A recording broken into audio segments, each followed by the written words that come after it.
and engineering, apologies for that, and engineering departments, universities continue to be a worldwide challenge. And in South Africa, the proportion of females to males who graduate with STEM-related qualifications is still significantly smaller. The smaller pool of female talent is restricting the potential of South Africa's technology sector. And in a society that has painted an inaccurate narrative about a woman's place in the world, our voices and how we enable gradual change are the most powerful tools we have to impact the world. We need to help women to identify themselves as leaders from a young age. The gender gap is not narrowing fast enough, despite efforts globally over the past decades to increase the participation of women in the STEM field. Despite decades of progress towards achieving equality in the workplace, women remain significantly underrepresented in emerging tech. The imbalance between men and women in the technology sector is unlikely to be fixed unless organizations work together to change entrenched perceptions about the tech industry, and also educate young people about the dynamics and vast range of careers in the technology world. The tech industry boasts many exceptional female leaders, and it is crucial for us to celebrate these role models and bring attention to them, especially for girls at a young age. Women are the greatest resource any country has, and with Choose to Challenge being the theme for today, I again choose to challenge you, our Girl Coders, to actively participate throughout the day and enjoy it. You are, after all, the reason why we do what we do. You inspire us on the daily to create new opportunities for you. Opportunities for you to grab with both hands. Your time is now, Girl Coders. Happy International Women's Day to all the amazing women here today. Thank you. Thank you so much, Tanika, for that beautiful opening. Next up, I'd like to introduce our keynote speaker, Ruwaida Redfern, the Deloitte Africa Chairlady. If you do have questions for Ruwaida will be answering some questions after her presentation, so please do send through your questions. Ruwaida started her career as a trainee in the Durban office in 1997. After experiencing a New York JIT secondment, she returned to Durban as a manager and was appointed to the partnership in 2004.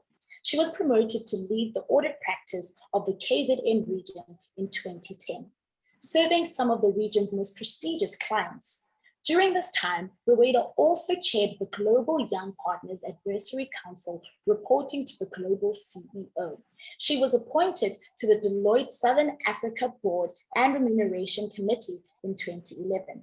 In 2012, Ruwaida decided to take up a Chief Financial Officer role at a global commodity trading business for a 3-year period and gained invaluable experience, serving as a board member on a number of groups of companies. Thank you so much for joining us, Ruwaida, and welcome.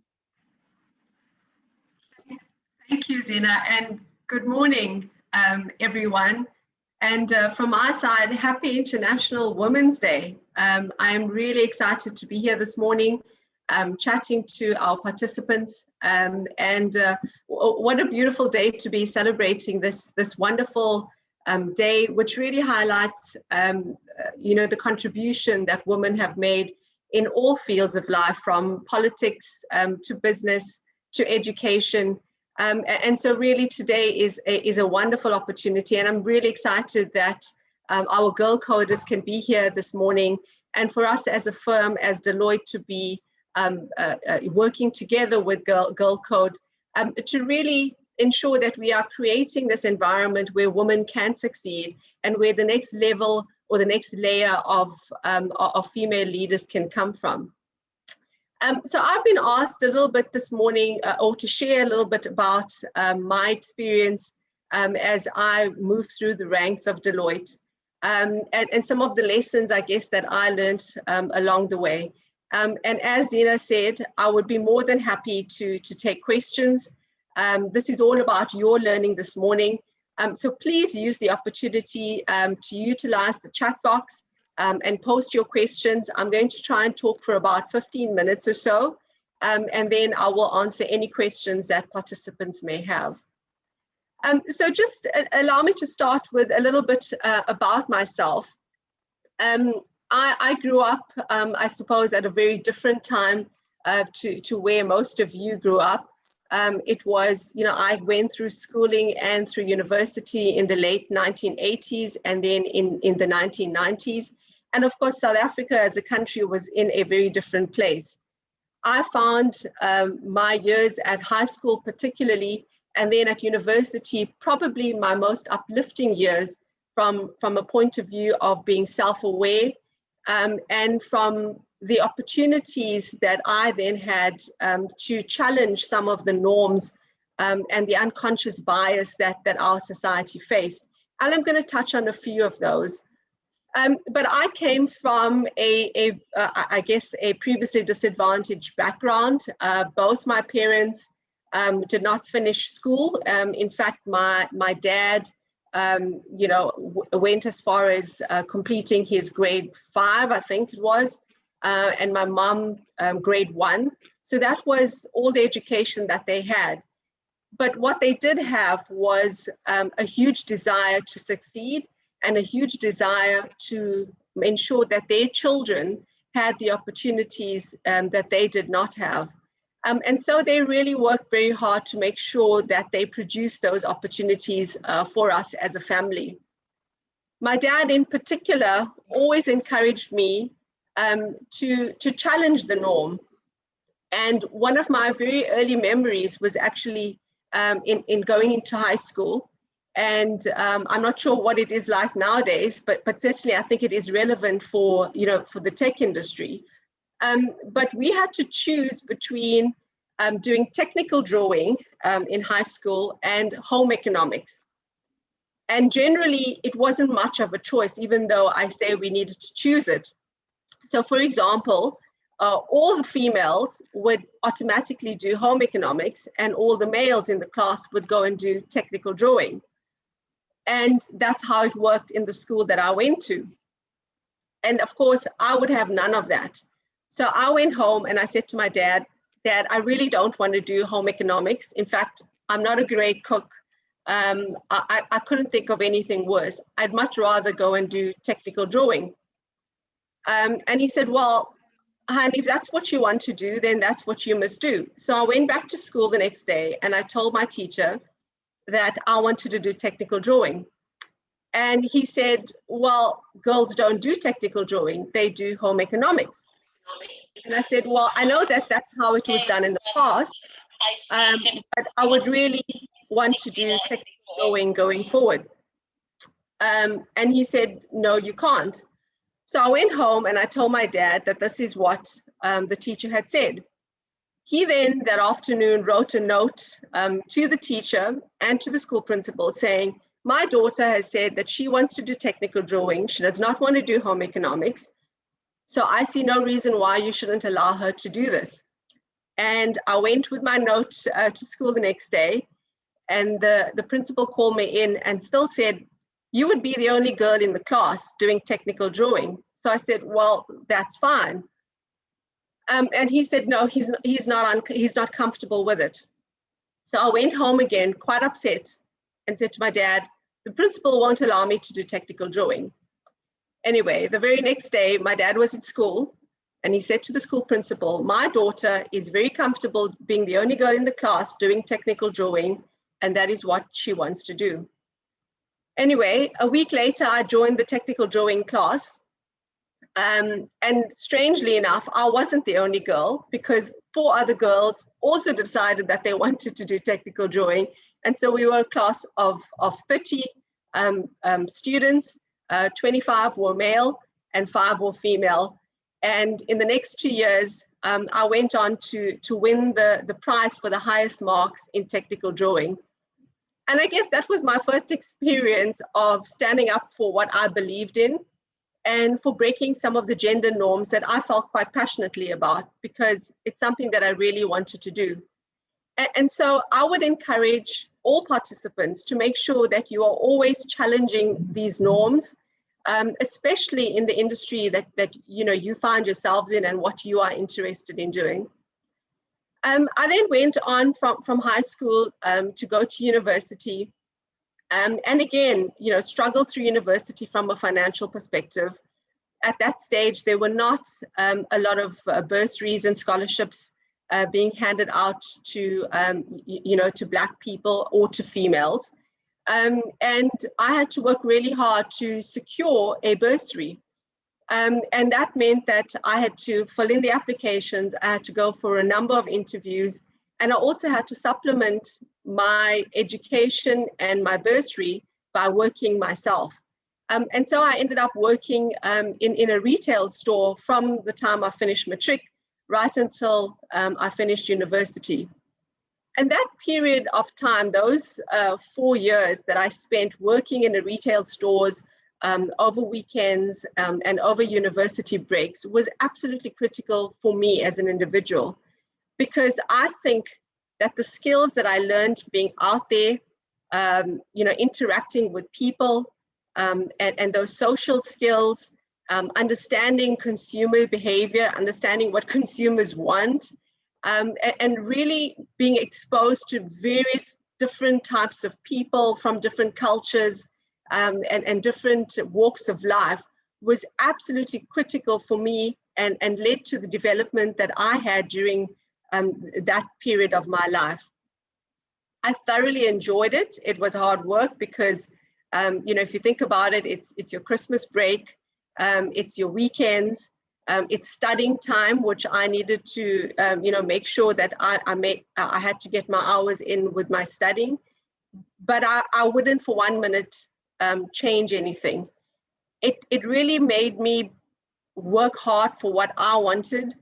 It made me work very hard for what I wanted to achieve, and the fact that I wanted to complete my studies within the minimum period of time so that I can get out there, I can start working in the chosen field that I wanted to. And so I would again encourage all of you to find that balance in your life, to have your goals, and then to be guided by those goals.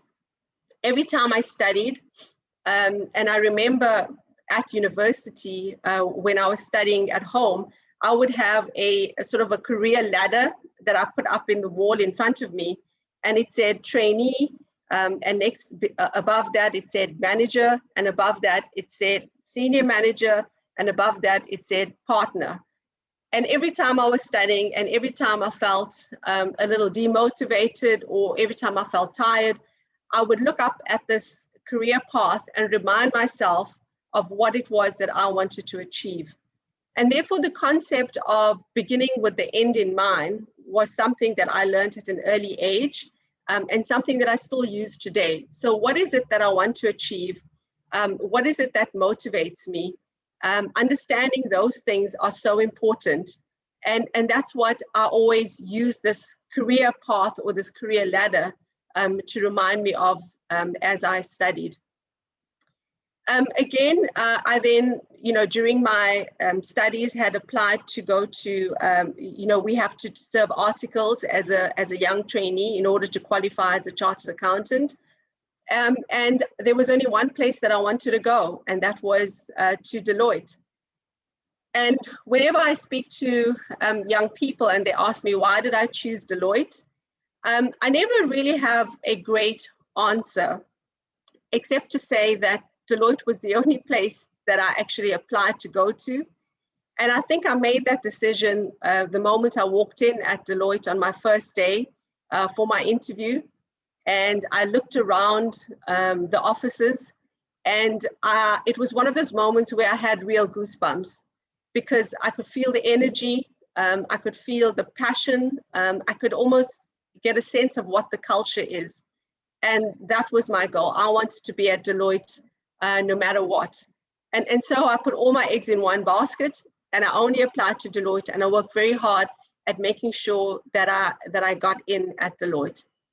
I then served my articles as a trainee for 3 years. And after 3 years, I was given the opportunity, Zina spoke about it. I went on what we call just-in-time secondment to New York, and spent 3 months working for our firm in New York.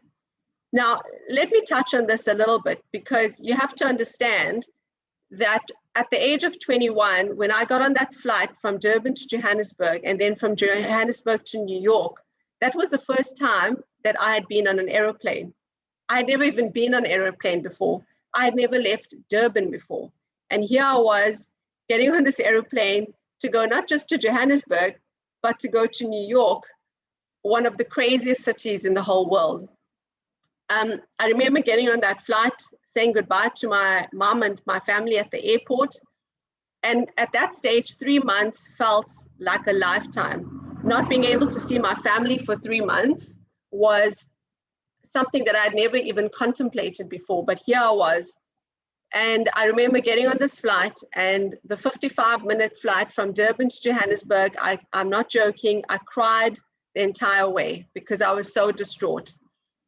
And during those 55 minutes, every bit of self-confidence was just disappearing very quickly. I was doubting the decision that I made. I thought to myself, how am I, a 24-year-old, I think I was at the time, how am I going to cope in a city that is in the United States of America? I come from South Africa. I come from Durban, in fact. How am I going to cope away from my family? Am I good enough? That was really what was going through my mind. Am I good enough? And I remember getting to Johannesburg, pulling myself together and thinking, I can't turn back now. There's no way that I can phone my mom and say, I want to come back home. I've got to do this. And I got on this flight to New York. I arrived in New York on the 4th of January in the year 2000. And it was minus 10 degrees. And again, bearing in mind, I come from Durban, where the coldest it gets is about 18 degrees on a very cold day. And I stepped out of the aeroplane and I thought, there's no way I'm going to survive this. What am I doing here in minus 10 degrees? And again, all that self-doubt came back in. And if I could then fast forward, one of my pivotal moments of my time in New York was probably about 2 weeks later, when I was walking through the World Financial Center to our offices at Deloitte, and I had been in New York for 2 weeks. And it was about a 15-minute walk. And I remember pausing on the concourse and just stepping aside. And I looked around and I thought to myself, I'm doing it. Here I am, 24 years old, small town girl from Durban. And I didn't get lost today. In fact, I found my way straight away to the office. I am doing all the work that I was doing in Durban, and I'm doing it here in New York. I know exactly what I'm doing. I've had the right training. I have the right confidence. People are looking to me for leadership. And here I am. I'm doing it. I'm actually doing it.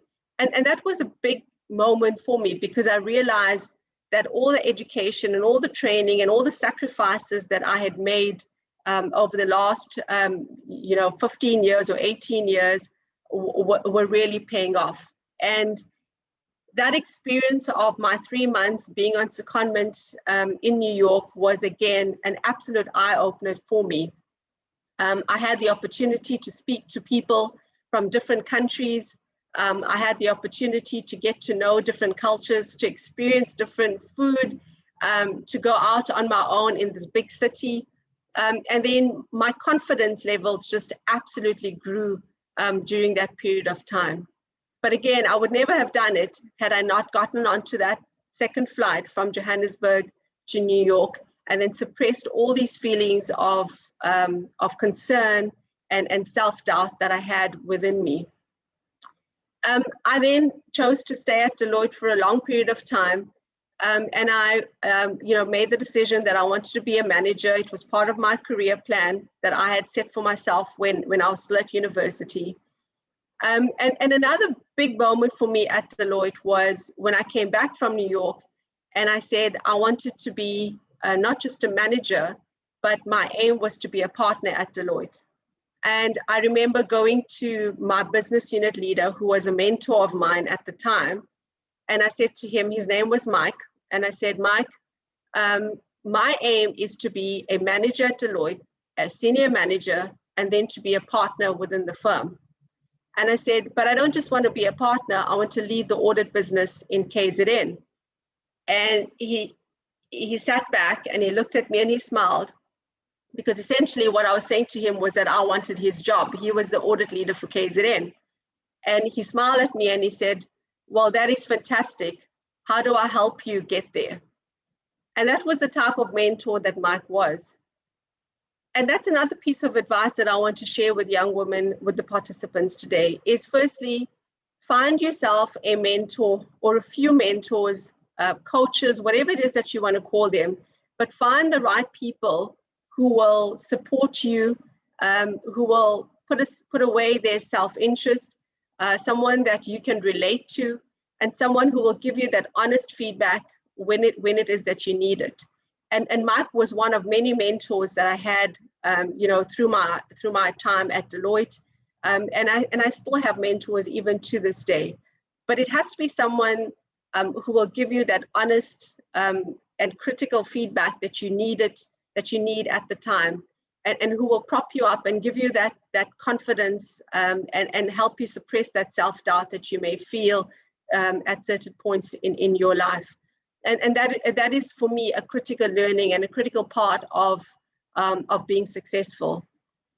The one thing that I've learned since then is that, as important as it is to have mentors who will help you when you do get to the right level, it's important that you then give back, and that you are exactly that mentor that someone was to you, that you are that mentor to someone else, especially when it comes to women, and in helping to lift as we rise. That is a concept that I think is absolutely critical. And so, as I said, I've been talking for about 15 minutes now. I don't want to say too much more. I'm going to wait because I really want to take questions from the participants. And I will be open to answering any questions that you have. So please use the chat box to answer any questions. And whilst you're typing your questions, I want to share with you a concept that I think is really important, and the one that I absolutely believe in, and how I've led my life. So if you think about it, and I'm going to go old school notebook here, right? So this little dot in front, and hopefully you can see it, but this little dot is you, right? So that's me. And that's how I've always grown up, thinking, well, that's me. I'm just a little microcosm in this world. And then there's all the space around you, right? There's all the space. And what I call all of that space around is my comfort zone. And my comfort zone is quite small. It surrounds me. It's what keeps me happy. It's what keeps me secure. I'm comfortable within my comfort zone. That's why we call it a comfort zone. And it's like hot chocolate on a very cold day. It's like going home to mom. It's easy. We know how to operate within that comfort zone. But then if you look all around that, all of this stuff, right? So all of this outside your comfort zone, that space is called where the magic happens. And that's how I live my life. I choose to live my life outside of my comfort zone, because I know that outside of my comfort zone is where the magic happens. And so every single day, no matter where I find myself, whether it's on a plane from Durban to New York, whether it is addressing participants and speaking publicly, whether it is choosing technical drawing over home economics, I choose to live outside my comfort zone. I choose to find the magic. And that's what I would like to encourage our participants to do today, is to always try to look outside your comfort zone, even though it is uncomfortable, even though your legs do shake when you are trying to do something completely different. When you need to go and have that conversation with someone that you have never spoken to before, someone from a different culture, someone from a different walk of life, and you're nervous about it and you're anxious about it, that's where the magic happens. That's where the growth comes from. That's where the development comes from. So I've always tried to reach outside of my comfort zone and go outside myself, because I really do believe that that is where the magic happens. And that's something that I would encourage all young women to do this morning. And so I'm going to look at some of the questions. Ina, I don't know if you want to, are you asking the question? Yes. Yes. First of all, I just wanted to say that was amazing to listen to, honestly. Your journey is truly inspiring. So there are a couple of questions that have popped up really quickly. I think the girls are really, really excited to get into conversation with you. So there's a question here from Mileti. She says, how do you approach someone who's a complete stranger to be a mentor? So that is a great question. I think the first thing is, and again, it's stepping out of your comfort zone, right? So always choose someone that you think will give you the right advice, okay? So don't necessarily choose someone because you think that they will advance your career. Yes, that is important, but you need to have the right chemistry with the person, right? So I would say set a meeting with the person and use that meeting to almost interview the person as much as they want to interview you, right? So you have to establish that there is the right chemistry, that this person will give you the feedback that it is that you need and want, and thereafter make your decision. But again, it's reaching out. So I'll give you another example. When I was running for the role of the chair, our global chair for Deloitte globally is also a woman. And I met her once at a dinner, and in passing, she said to me, if you need anything, feel free to reach out. And often we say that, but we don't necessarily mean it, right? And I thought to myself, 6 months later, when I decided that I was going to actually run for this role, because it's a role that you need to get elected into, I thought, I'm actually going to reach out to Sharon, and I'm going to learn from her experiences because she's been through a similar journey to me. And so I sent her an email because I said to myself, well, what do I have to lose? The worst she can do is say no, right? And so I reached out to her, and immediately she said, right, we're having a meeting. Let's do 1 hour for a start. And then after that, if we need more sessions, we can certainly get together. And so began a friendship. But it means taking that first step and putting yourself out there. And remember, the worst anyone can say is no, right? Yeah, no, these questions are definitely coming in. I think the girls are starting to get a little bit more excited. Lerato asks, how do you navigate male-dominated spaces without feeling like an imposter and not shrinking yourself? Oh, that is a good question. That is so important. So for me, I've researched quite a bit around the concept of vulnerability. So I love reading Brené Brown. I love watching her TED Talks. It really resonates with me. And certainly there is there's a new wave in the world around the importance of emotional intelligence and the benefit to be derived from allowing vulnerability, especially into our workplace. And so I'm comfortable within myself to be who I am. So whenever I go into a meeting, I'm not going to pretend to be a male, and I'm not the type of person, to be honest, who's going to dance on the tables. I'm not necessarily the loudest, and I'm comfortable within myself. And so I walk into a meeting, and the first thing is I realize that if I'm comfortable, then generally people around me become comfortable as well. And so if I walk into a meeting and I'm meeting new people, I try to find common ground, and generally there is common ground. I read a lot, and that's something else that I'm very passionate about, and I would encourage all young women to do, is make sure that you're reading. And in reading, there's a lot of things that you can actually talk about. And immediately, as soon as I, find the common ground, I find that the conversation flows. And when you allow yourself to be vulnerable, it's amazing how men will be vulnerable as well and share a lot with you that they wouldn't have with their male colleagues. And so I always try to be true to myself. Yeah. At Deloitte, we have our purpose is to make an impact that matters, and we want to make an impact to our people, our society, and our clients.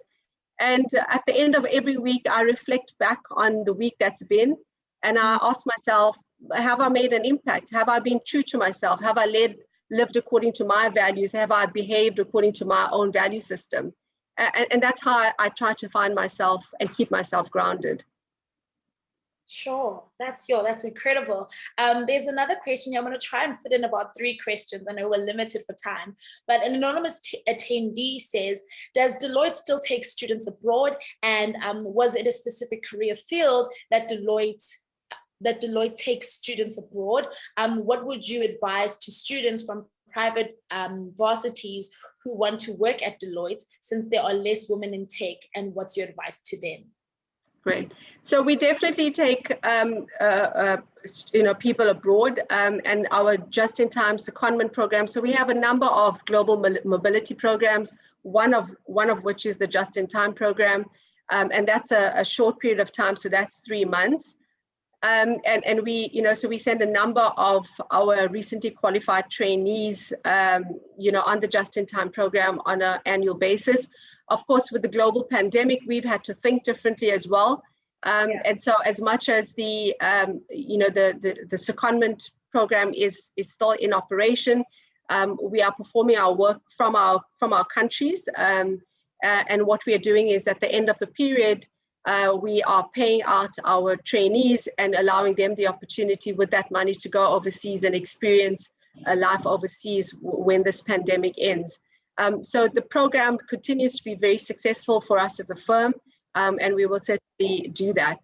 As Deloitte, we don't only employ chartered accountants, we employ a number of professionals, from chartered accountants to engineers, to IT qualified individuals, and it's chemical engineers, and in a number of fields. And so out of our, thousands of employees, it's not just limited to chartered accountants. And as I said, we do have a very large global mobility program, which I'm sure will be, if you go onto our website, there's a lot of detail. But if participants reach out to the organizers, we will also, connect you with the right people. Sure. Okay, cool. I'm going to try and there's so many more coming in, which is super, super exciting, because honestly, Rueda, I feel like your journey is incredible. So I'm going to take this one from Unomcebo. She says, what are some of the things you need to do from day one as a trainee in order to ensure that one will become an incredible partner at Deloitte? Okay, so, and that's a lovely question. And I guess I can only reflect on my own journey, right? So I wanted to be a partner, and I wanted to be a partner at a very young age. And my goal was to be a partner before the age of 30. And I became a partner at the age of 29. And I thought to myself, the only way that I can achieve this is by making sure that I get all the experience that one would normally take 10, 12, or 15 years. I want to get that experience in a much shorter period of time. And the only way that I was going to do that was to put my hand up for the most difficult things. So if there was a difficult client, I would always say, yes, that's me. I want to be involved in that difficult client. If there were very difficult technical issues that were being dealt with at a specific client, I would say, yes, that's me. Let me research it. Let me, express my point of view. If there was difficult people at a client, because you do get difficult people, I thought, no, actually, I want to be involved in that client, because it gives me the opportunity to be able to interact with different people, to learn what you should be doing and what you should not be doing, and to prove myself. So as a philosophy throughout my 20s and my early 30s, I said, right, I wanted to gain as much experience as I can in a very short period of time. And the best way for me to do that was by putting my hand up and volunteering to do the difficult things. And that's what I ended up doing. Sure. That is indeed incredible. And then we've got a question here from Sydney. She says, did you ever need to inspire your drive or commitment by reading any specific books or watching any motivational pieces? If so, can you please share some of that? Wow, so I have a laundry list of books and things that I still do it, right? Because, you know, as you go through life, when you're in school, or even before you get to school, you have your parents telling you that you're amazing, you're wonderful, you're great. So they're motivating you, they're inspiring you. You go to school, you do well, your teachers are motivating you, they're inspiring you. You get to university, and that's probably your first taste of real life, where you're one of 400 students in a class, and your lecturer isn't necessarily motivating you and inspiring you on a daily basis, right? And then you're older, so you're not necessarily seeing your parents that often. And so that external motivation comes, you know, there are few opportunities to get that external motivation. And so as you go through your 20s and your 30s, you know, from university, you need to find motivation from within. So and that's why this concept of self-motivation becomes so important. Self-inspiration, self-awareness, all of those things about self become really important. And so I would often then, you know, look to reading, and I mentioned Brene Brown is one of them. Stephen Covey, you know, the concept of beginning with the end in mind, 7 Habits of Highly Effective People. That was his first concept. So I read a lot about a lot of his work. I read a lot about leadership. I debate a lot with my husband. We're both very passionate about politics. So we have a lot of intellectual debates as well. And then I watch a lot of TED Talks. I get a lot of inspiration from sports personalities. So I love watching documentaries about sports personalities and how they motivate themselves for big match days, and the routines that they go through. And so there's a wide array of things that I read. And I think that it's something that I will continue to do. So no matter what position you attain in life, I think the need for self-motivation and self-inspiration is absolutely important. And so you need to know what channels, you know, work for you. Thank you so much, Ruwaida. I love the fact that you try to find motivation from people in different types of field and not just in the tech field on its own, because then that goes back to it being a mental journey and an emotional journey, and just understanding where you want to be and then honing that as well, and as you move. So thank you so much for sharing with us. That was absolutely phenomenal. And I know that there's been many questions that have come in, so please don't worry to the ladies who are online with us. We will be having a panel discussion closer to the end of the conference, so keep your questions. I know you guys are excited as I am, because I'm like, okay, cool, this is great. I know that we had some technical difficulties earlier, so thank you so much, Ruwaida, for joining us. You're absolutely Thank you. Thank you. So I know we've had a couple of technical difficulties in the beginning.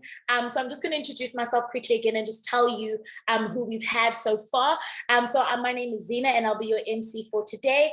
In the beginning of the session, we had Tinyiko Simbine, who opened up the session. She is a CFO of GirlCode and a co-founder. And then obviously after her, we just had Ruwaida join us and things like that. So obviously this conference is hosted by Deloitte in partnership with GirlCode and iSchool Africa. Just so that you guys know, we are joined by people who are from the deaf community. So as before, I did say, please, when you are going to greet, just to say hello. If you want to say, I love that, that was amazing, please do that. And thank you, as you saw that Ruwaida did just now. So we're going to move on. We have a jam-packed morning for you guys. So I'm going to introduce our next speaker, Ntike Mthembu. Ntike Mthembu is a graduate recruitment consultant for Deloitte nationally. Her role includes visiting various universities to market the Deloitte brand to students and also recruit top talent for the various business areas at Deloitte. Ntike's role involves a lot of traveling, which she thoroughly enjoys, to various to various universities across the country, attending various graduate recruitment initiatives, as well as planning and hosting graduate events at Deloitte. Ntike is passionate about the development of young talent and affording opportunities to students, especially those from disadvantaged backgrounds. Every day, Ntike gets to live by Deloitte's purpose statement, which is to make an impact that matters, as she gets to engage with hopeful young talent whose dream is to one day be a part of the Deloitte family. On a more personal note, Ntike loves everything beauty and fashion and is a budding makeup artist. Ooh, love that. She enjoys long road trips, cooking, and spending quality time with close friends and family. Welcome, Ntike. Thank you so much for joining us. Hi. Hi, Zina. Thank you so much for that lovely introduction. Just to check, can you hear me? Is my camera on? Yes, you're on. You're looking beautiful. Thank you so much for joining us. Thank you.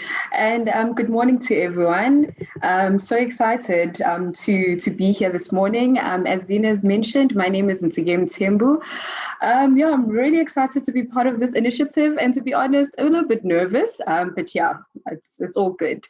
So yeah, when my colleagues reached out to me asking that I be part of the presenters, I jumped at the opportunity. Not only because I work with young students like yourselves daily, but I get to do what I'm most passionate about every day.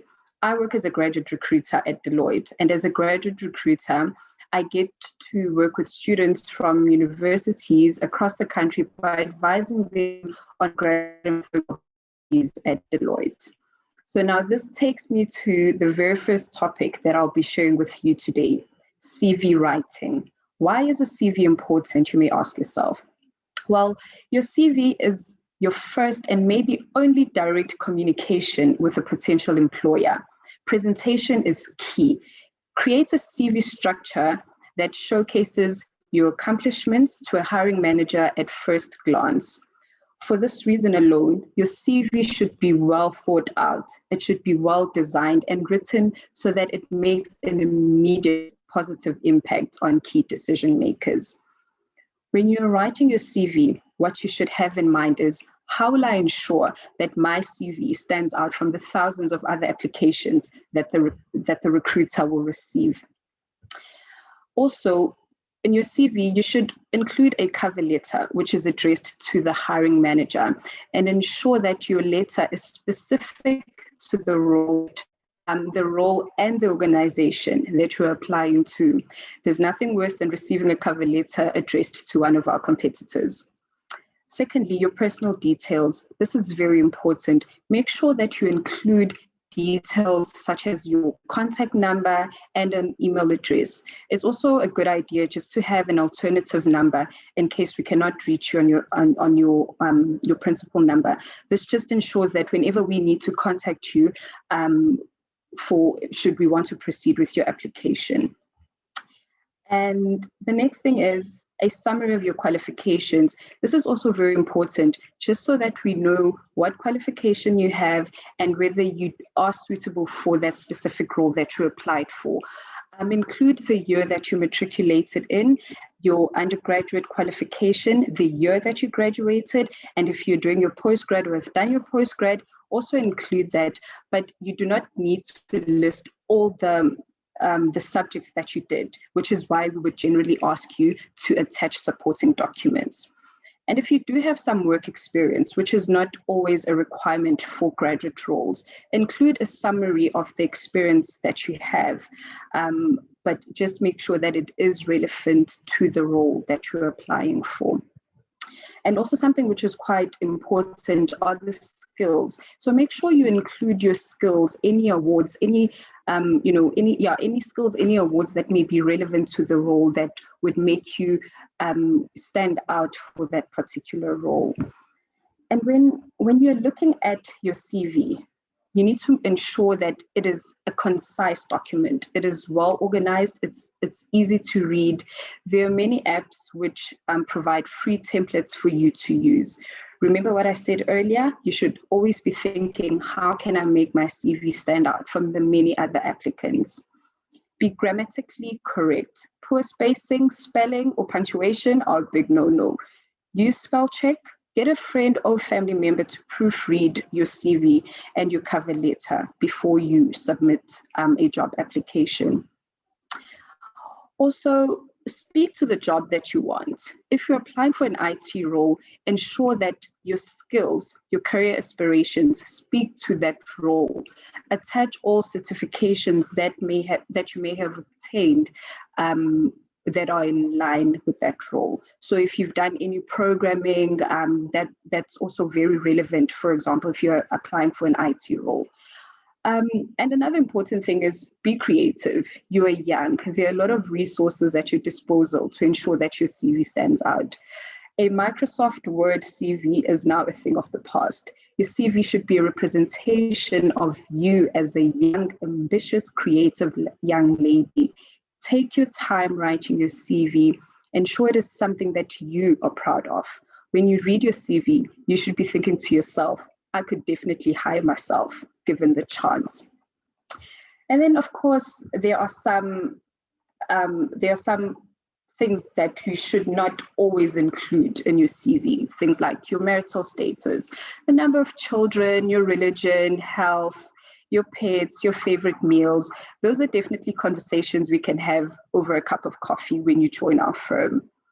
And also just ensure that the information that you have on your CV is information that you are able to account for. I'll just make a typical example. Most people like to write or include that they enjoy reading. An interviewer may probe you on some books that you've read.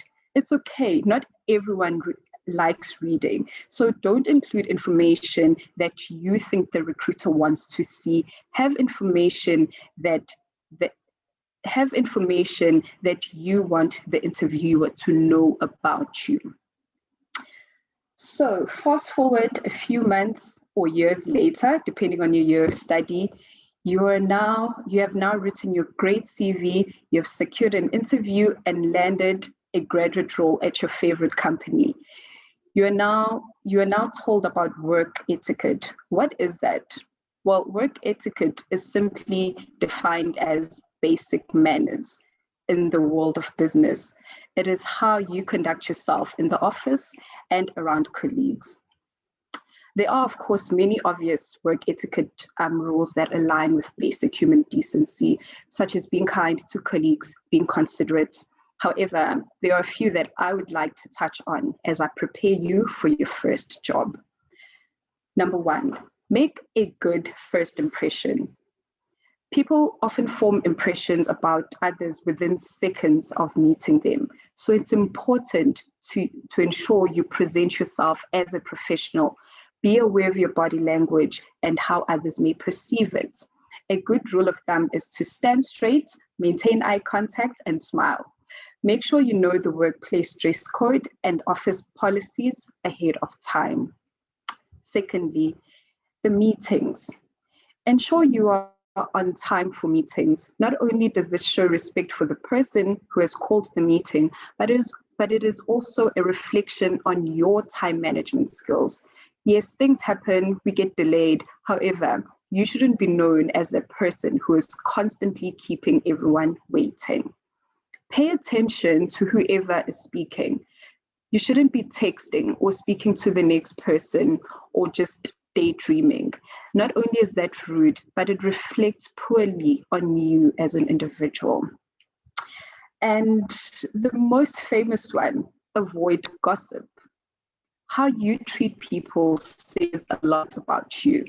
Don't make value judgments on people's importance in the workplace or speak negatively about your coworkers. Even if you find yourself frustrated over a certain situation, be thoughtful, advisors, your peers, and your subordinates as well.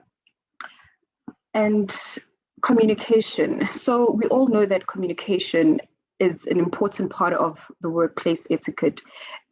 It's sometimes not what you say, but how you say it that counts. So be mindful of how you communicate with your colleagues in meetings and on one-on-one conversations. In regards to emails, be sure your correspondence inside and outside of your workplace is written clearly and free of spelling errors. Remember, an email is a permanent record of any conversation. So never put anything in writing that you would not say to someone's face. And lastly, be personable yet professional. Sharing information about your personal life is entirely your choice, but be cautious when it comes to what you share. Some colleagues may be more open than others, and might choose to keep their personal lives private as well. Getting to know colleagues is a good thing, but always be respectful of others' space. If you need to discuss something with them, don't just walk in, knock or make your presence known. And always offer to schedule a meeting for later in the day if they are busy at that moment. And in closing, remember that from the very first interaction a recruiter has with you, which would be by browsing your CV, a picture of your personal brand is formed. When you walk into the office daily, and how you conduct yourself will be a reflection of your personal brand. Protect your brand. Remember that the brand you communicate marks your career reputation. Thank you. Thank you so I much. am now happy to take any questions if there are any. We do have a lot of questions. Unfortunately, we're running out of time, but I do want to ask you one. Sure. Shamira does ask, she says, is there a way to check whether the structure of your CV is compatible with ATS systems so that your spacing, etc., remains good when viewed by a recruiter? So as I mentioned, with the many apps that we have, there are a lot of templates that you can choose from. So I'll speak for our roles specifically. Yes, we do use an ATS system. However, it's not always just about the structure of the CV. So your CV or your application won't be disregarded just because of the actual template that you used. We ensure that we look through the qualifications, whether you meet the minimum requirements of the role. However, as just a word of advice, having browsed through thousands and thousands of CVs, I always just find it easier, looking at CVs that are, just try and keep your CV as short as possible. You're still young, you don't have a lot of work experience, but, just try and keep it as short as possible, be concise, and just include the information that is relevant to that role. So, I know a lot of us do a lot of, part-time work, such as working as a waitress or, bartender, whatever the case. It's good that you've done something. However, it's not always relevant to that role. So yeah, I think I'm not sure if I've answered that question correctly for them. I think you have. Thank you so much. I just wanted to find out if the girls are wanting to ask you a bit more questions about their CVs and what do they need to do. Is there any place that they can maybe contact you or send you an email or something like that, just so that if they feel like they have a couple of questions for you from a personal perspective, then they can come straight to you? Definitely, Zina. I'd be more than happy to, just to connect with them and assist. I do get such requests on a daily basis, and I'm always just willing to help because, a lot of students are still trying to, it's their first job. So, writing a CV is not always first priority, but it's also very important. So what I'll do is I'll put my email address on the chat. The girls are more than welcome just to connect with me on my email, if that's okay. Awesome. And we'll also share that as well, just so that they can pop you an email if they have any further questions. Thank you so much, Ntsi, for joining us. Thank you so much. Thank you so much for having me. Great. It's so lovely that we're getting to have these conversations and we're hearing about the different levels and different places where we need to put ourselves forward and work hard and, forming our brand. As Ntsi said, it's so important to look at your brand and know what your brand is about, especially when you're looking into a career, in any career really, in essence. Next up, we are going to be joined by Samira Bayat. Samira is currently a manager in talent acquisition, team leading the recruit function of strategy, customer and marketing, and the Infinity X graduate program with Deloitte Consulting. Talent is her passion, and she views the recruitment and retention of top talent as the cornerstone of growth for any business. Samira has a Bachelor of Social Science honors cum laude, majoring in industrial, organizational, and labor studies from the University of KwaZulu-Natal, Durban, as well as a master's in global studies from the University of Freiburg, Germany, and the University of KwaZulu-Natal, Durban. On a more personal level, she is a yoga enthusiast, an avid foodie, a self-confessed bookworm, and a travel addict and movie buff. Hi, Samira. It's so good to see you. Welcome. Hi, Zena. How are you all? Thank you so much for having me. Can you hear me? Yes, we can. Okay, Loud and great. clear. Thank you. Okay, perfect. So very excited to be here and to be able to speak to all of you today. So what I'm really going to focus on is the importance of setting career goals. And as a recruiter, one of the key things that we always focus on in interviews is understanding, what a candidate's motivation is, what their career goal is, what they're looking to do, and just knowing that they have a plan for their careers going forward. So I think if I had to think about it, not having a career goal is kind of like driving a car with no destination in mind. So you need to know where you are going in order to plan your route and how you will get there. So I think for me, there's probably a few things that I would suggest that are, the key reasons that you want to have some goals in mind, specifically when it comes to your career.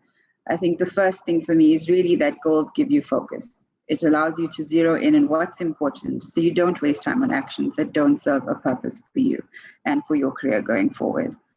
The second thing is that goals help you measure your progress. So I think for me, the journey is as important as the destination. But I think what's important is to ensure that you're taking small, measurable steps towards your goal every day, and that it's something that you're keeping in mind, every day that you're working towards it. The third thing for me is that goals help you stay motivated. So I think having an idea of where you're going and your destination keeps you on track to achieve what you want. And that's both from your career, but also from your life, because your career is only one part of your life. The fourth thing that I would recommend is that goals help you determine what you want in your life. So I think it really helps you interrogate what you want. What does success mean to you? And that could be different for everyone. What income do you want? What kind of life do you want to live? And I think those are the values that are really important for you to determine for yourself when you're setting your career goals going forward. Goals also for me help you combat procrastination. So there's a famous quote that Pablo Picasso has once said, that you should only put off for tomorrow what you are willing to die leaving undone. So for me, there is no time like the present. So make the most of each day in terms of achieving what you want and getting towards your end goal. And finally, I think goals help you to achieve more. So I think once you've started to achieve some of the things that you've set out for yourself and some of the goals that you want, it does drive you to achieve more. I think what I would definitely say though is that you have to be flexible. So goals are going to change over time. Your career will change over time. So I think we're in a place at the moment where, my parents, for example, had one career for their entire lives. And I think we're now in a space where that's different. So you could have 2 or 3 different careers over time. And I think that flexibility is really important in kind of the current work environment. I think when it comes to setting career goals, what I definitely recommend is using SMART goals. So if you haven't heard of it before, it's something you can do some research on. There's a lot of information available on how you set SMART goals and around the philosophy, because I think it's really a great philosophy in terms of being able to distill and break down your end goals into kind of smaller, more measurable actions. And I think what I'd like to leave you with is that everyone's career will be different. I think setting career goals is really about choosing your own path and how you want to define your career. It really is your time. It's your time to be the driver and to make the most of it. And I think, for me, having been in the recruitment industry for almost 17 years now, it is probably the one thing that I think is the most important for candidates that I would interview, and that we want to see the drive, we want to see ambition. And I think that's really important to focus on when you're developing your goals. Yeah, I think short and sweet, that's really all I wanted to say. But also good luck to all of you. And I look forward to one day seeing some of you apply to Deloitte. Thank you so much, Samira. I love that you said you're the driver now. I think that works very, very closely with the Choose to Challenge a quote that we have running for the year and things like that. I think that's so important that the ladies realize that this is theirs and they need to really go in on it and drive anything that they need to. So thank you so much for sharing with us. We really appreciate it. Thank you. Thank you so much. Sure. So listen, ladies, I know that you guys have a lot of questions and there's so many things that you want to ask us and things like that. We are trying to answer your questions that haven't been answered yet. So please sit tight for us. As I said before, we will be having a panel discussion closer to the end. So if you can just hold those questions in, and then when we do have a panel discussion, you can just go straight through and ask them. Next up, we're going to be joined by Tennille Blankfield-Smith, excuse me. Just to introduce her really quickly, Tennille is a passionate Deloitte HR manager based in Cape Town who has deep-seated passion for societal impact work as well. She has had the privilege of seeing many graduates come into Deloitte and has plethora of experience in HR-related work. Welcome, Tennille. Thank you so much for joining us. Hi. Sina, thank you so much. Good morning, everybody, and thank you for the opportunity to be able to chat with everyone today and share a bit of knowledge and information in terms of mentoring specifically.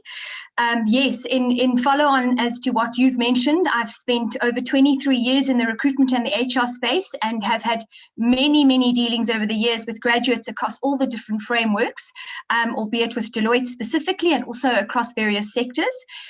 In terms of Deloitte, I have been with Deloitte for the past 2.5 years, going on nearly 3.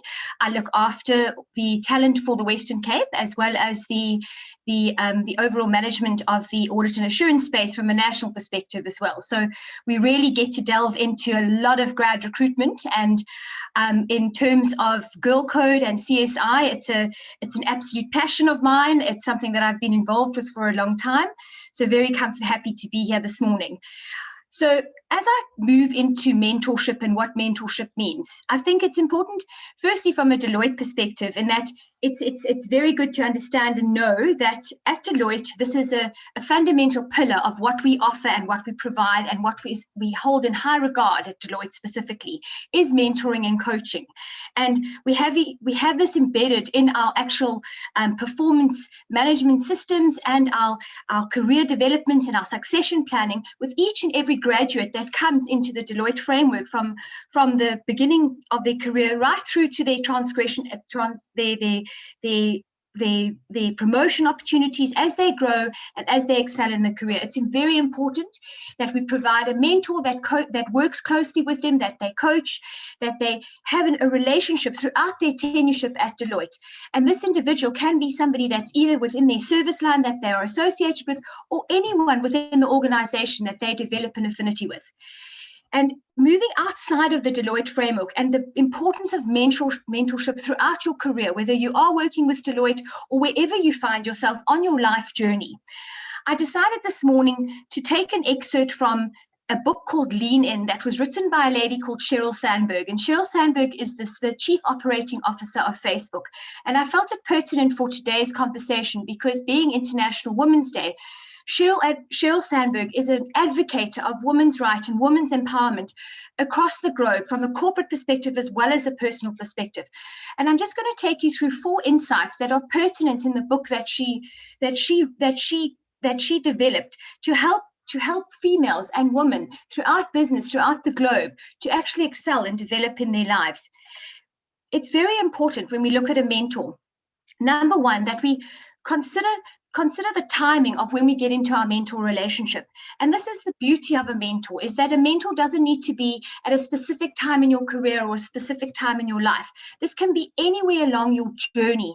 And it's how, when you start interacting with a person and you start building your networks, you start finding that there's people that you assimilate with, who you build a relationship with, and they can become your mentor, and they can take you through that part of your journey as to where you are. Again, whether it's in your career or whether it's in your personal life.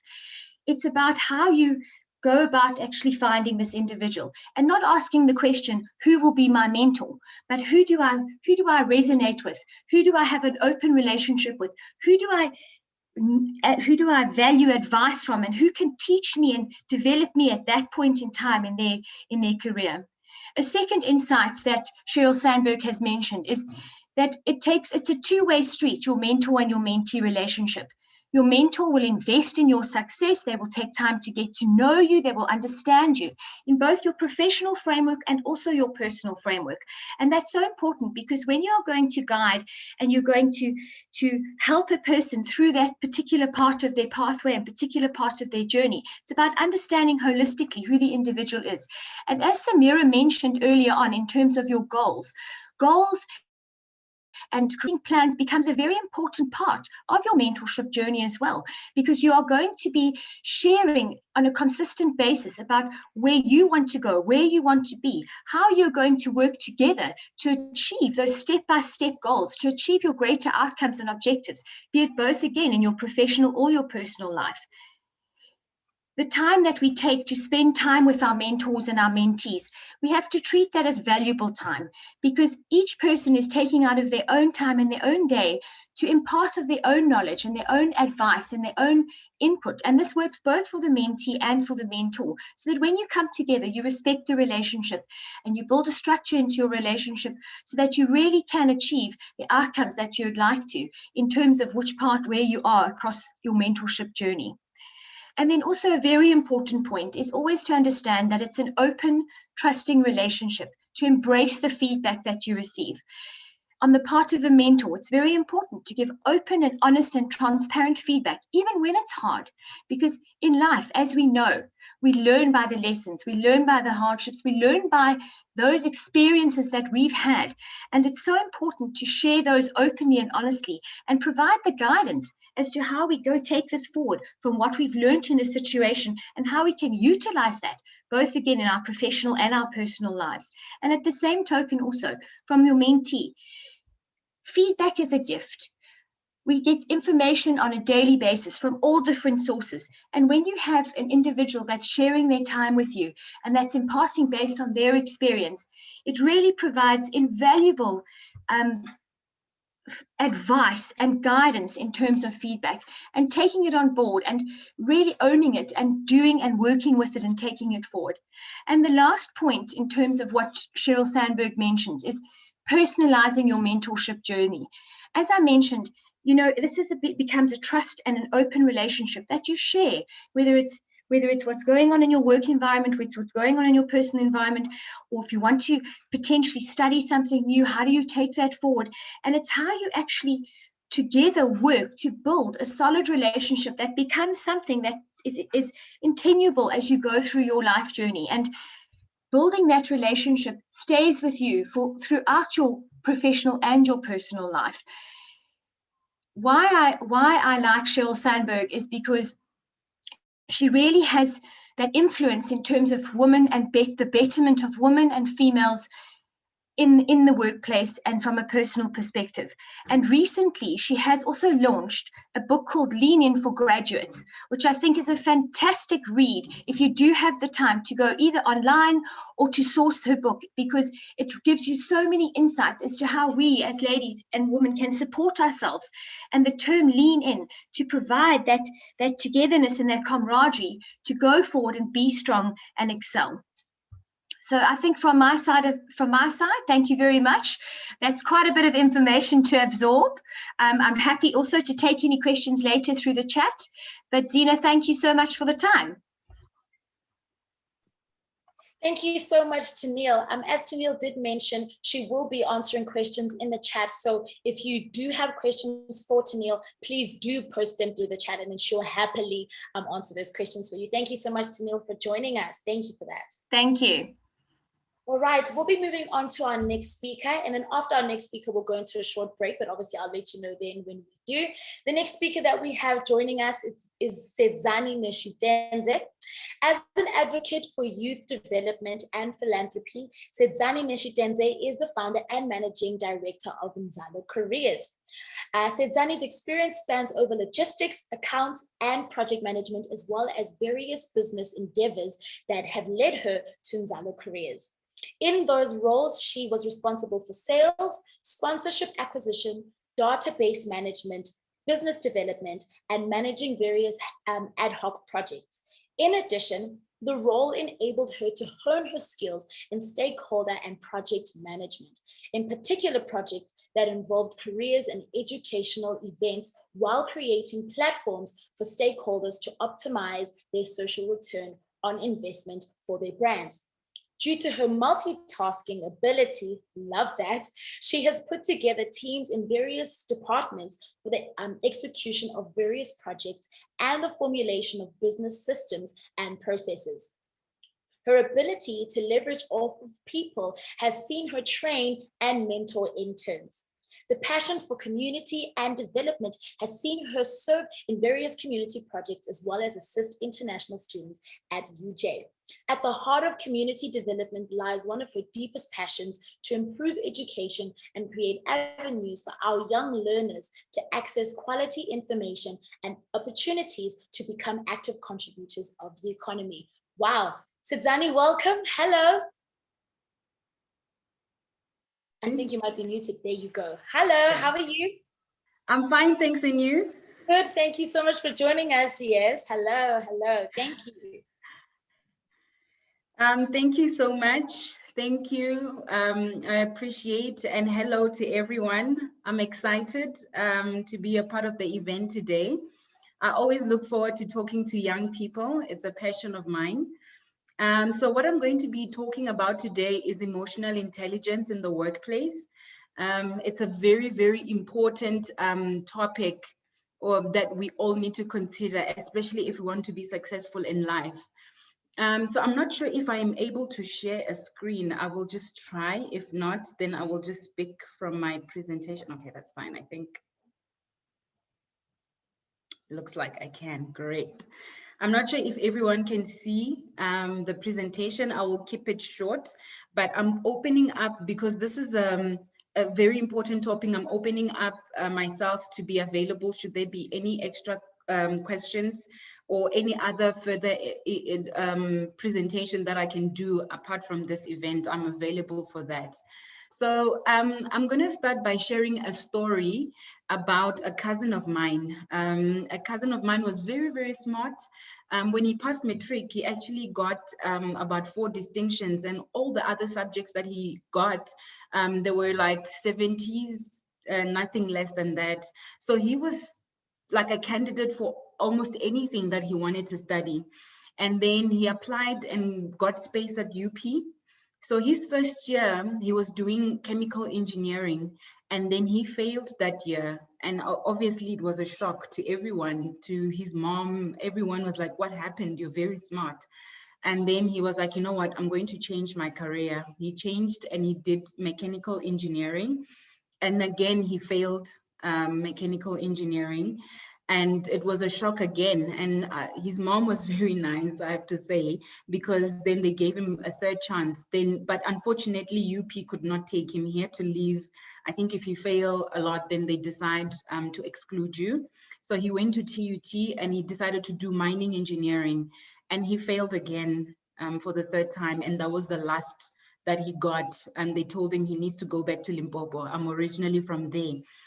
So he went back there. So we ask ourselves, what happened? Like, why was he failing so much? Because he's clearly very smart. And we go back to emotional intelligence when we start to assess, like, what happened that first year. Obviously, the transition from high school to tertiary was just overwhelming for him, that he even started drinking and he couldn't even control the drinking. So the drinking took over, and I guess it also contributed to him failing a lot. So that is something when I sit down with him now, because he's a nurse, he's a qualified nurse, that we establish exactly what went wrong, is that he was sheltered too much. He didn't get a chance to make his own decisions and fail at it and get up on his own, that when he was alone and independent, he couldn't. His emotional intelligence would not allow him. And we see this with many other people who've got talent, that talent is not enough. No matter how talented you are, if your emotional intelligence is low, then your chances of making it are very slow. So we need to make sure that it's very, very important to us. So let's look now at, oh, there we go. What emotional intelligence is, and exactly what it is that we need to be cautious of when we look at emotional intelligence. Like emotional intelligence is just the ability for you to manage your own emotions, including the emotions of others. It's like, how come other people are able to remain calm in a chaotic situations and yet others cannot? So we need to assess those things ourselves and look deeply at how we respond to situations in life, because it can determine how other people see you, and can they trust you with more responsibilities at work as well. So we can see that here, it says that it's the best predictor of success in life. Like, it's related to work performance, including your school performance, and effective leadership. And you can see that if you have to assess a lot of maybe leaders, maybe even in our country, that if you had to really assess, do you think that their emotional intelligence is high, or there's something that they need to work on? So ask yourself and maybe answer that as well. So let's look at it. Perceiving emotions and understanding emotions. Like, how do you receive the emotions that you are feeling and the emotions of others? How do you understand when you're angry that I need to act this way? So these are things that we need to assess, and we assess them when we become self-aware. And self-awareness is very key when it comes to emotional intelligence, including managing and using emotions. So other people, when they're angry or when they're sad, they turn to unhealthy habits, maybe like drugs, or you go drinking or binging or whatever. Is that a healthy way of dealing with emotions? So we need to ask ourselves that question. So if I were face-to-face, I like face-to-face interactions, because I get to see people's reactions, and I enjoy that. But I would ask you, these are the 4 basic emotions, all right? We've got sadness, we've got anger, happiness, and fear. They are the most basic. I would ask you, like, when was the last time you felt any of these emotions, and what triggered them? Happiness might be an easy one to explain, but including sadness, including anger and fear, when was the last time you felt those? I would ask you to think about that, maybe just ponder about that a minute, and then just think of when was the last time you felt it and how did you deal with it? You know yourself better. Was it healthy, the way you dealt with it, or was it not healthy, or do you need to work on it? So think about that as well. So now when we're getting into the 4 pillars of emotional intelligence, also think about the last time you felt fear or sadness or all the other emotions when I'm explaining this. These are now the 4 fundamental capabilities of emotional intelligence. So as I said, self-awareness is the most basic, and I think it's a foundation of anything and everything that you can decide to do in life. So when you're emotionally aware, you have the ability to read and understand your emotions. So you know that when I'm sad, I tend to behave this way. Therefore, I am not going to do this. You tend to know how it affects your performance and how it affects your relationships in life. So then you are able to control it going forward. I remember my friend, when we were still in early years of starting to work, it was probably our 2nd year of working. She was working for a government department. Sometimes she would just wake up because maybe her boyfriend dumped her and she'd be like, I'm not going to work today. I don't feel like working. For me, that already says that she does not have a strong sense of self-management or self-awareness, because then she's allowing emotions that have absolutely nothing to do with work to affect her performance at work. And it continued for a while that she ended up losing her job. So we need to be aware of this and how it can be a hindrance for us going forward as well. So accurate self-assessment. A lot of people are not honest with themselves. Like when you have to sit and do some self-introspection, are you honest with yourself? Do you take blame for something that you did wrong or not, or you're never in the wrong? So you need to evaluate your strengths and also limitations as a human being. And this really helps you, because when you get into the world of work, people can easily identify someone who is mature emotionally and that they are actually ready for this kind of role or more responsibilities without even saying a lot, whether you're the quiet one or the out there one who's outspoken. We can easily see who is responsible and who's not, who is ready for this kind of position and who's not. We can actually see that. And also it determines your self-confidence. How confident are you? I mean, everyone has weaknesses. Everyone does, but we still have to be confident in ourselves. We still have to be positive, and we can actually see this in the way that you respond to your failures at work. We can see it in the way that you respond to your team members or even to your superiors as well.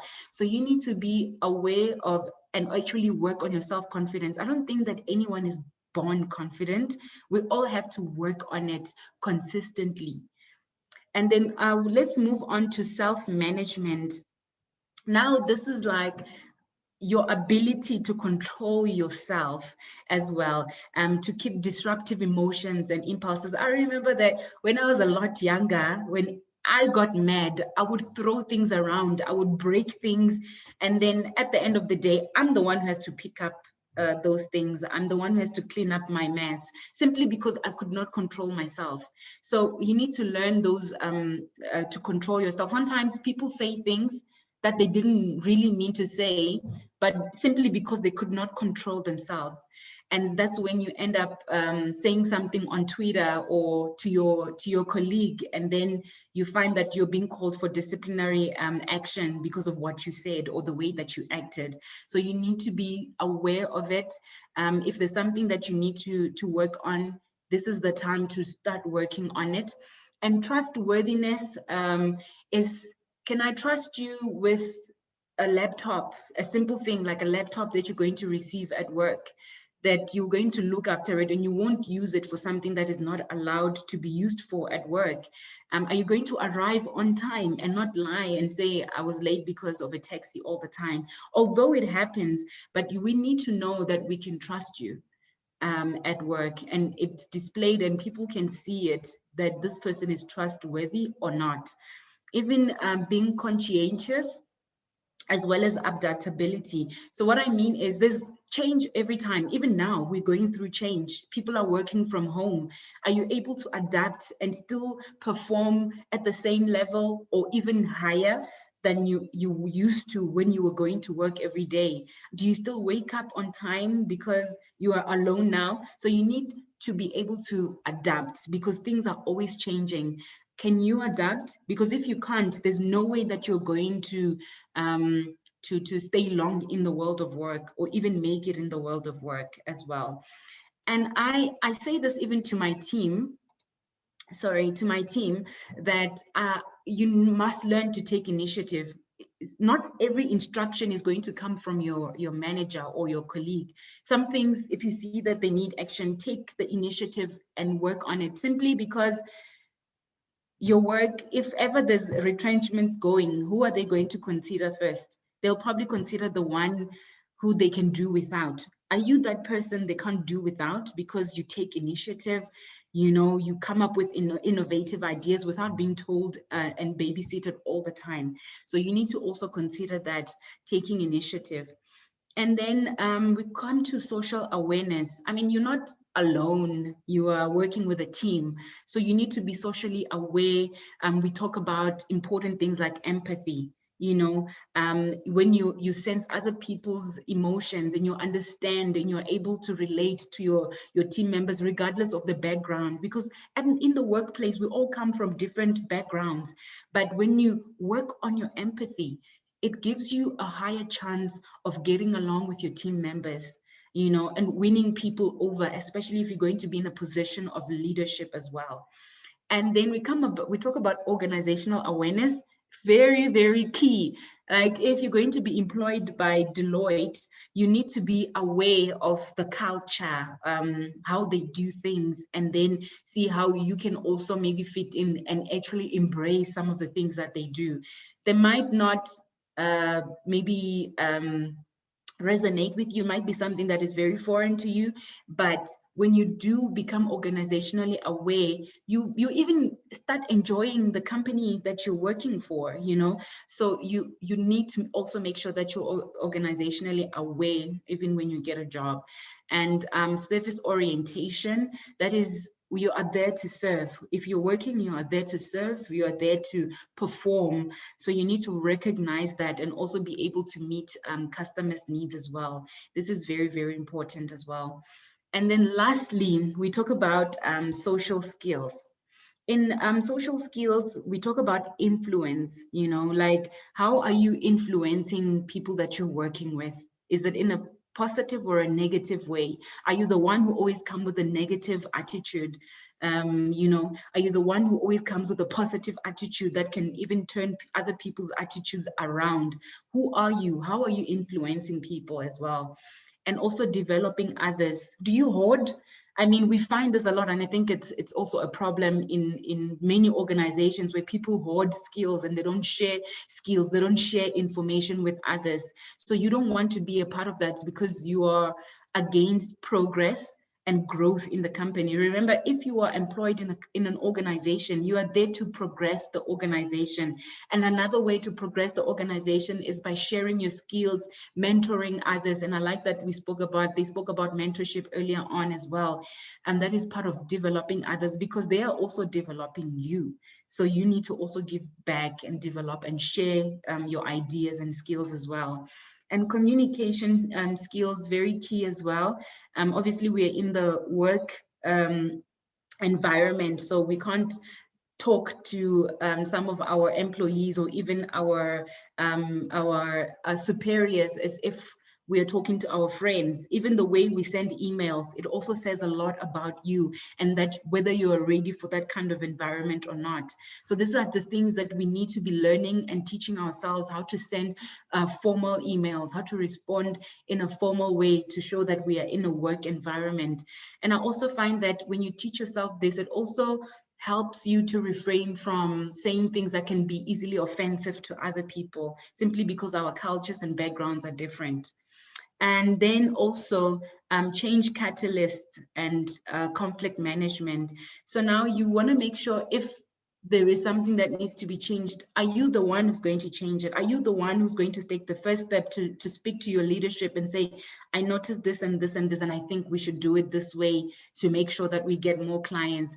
Are you that person who can change things? Because I think as well, when you get a fresh talent in the organization, you also want their perspective. They also bring a fresh perspective as well. And that is also something that is exciting a bit about getting new talent. You don't want someone who's going to come and drag the organization down. You want them to add value. And then when you talk about conflict management, I mean, there's no way that we're not going to have conflict in the office. It happens, but it's how we handle it. Do we handle it with maturity, you know, to a point where we can still work together and still be professional with each other? How do you confront other people as well? So you need to work on that. I had to work a lot on how I manage conflict. I usually would be the one avoiding conflict. So you need to work on that. And then we also, teamwork and collaboration, very key. Do you need to work on it? How do you show up in meetings? Do you show up prepared or not? Do you share your ideas or not? Are you the quiet one always? Which is okay, because sometimes we can be quiet because it's not in our personality to talk all the time. But when you do have an idea, do you still share it, even if it's not in a group setting? So you need to also think about that. And also it comes with being self-aware. I'm just not sure if I have passed the time. Maybe if I can get an indication if I can continue, or maybe even get questions as well, that would be great.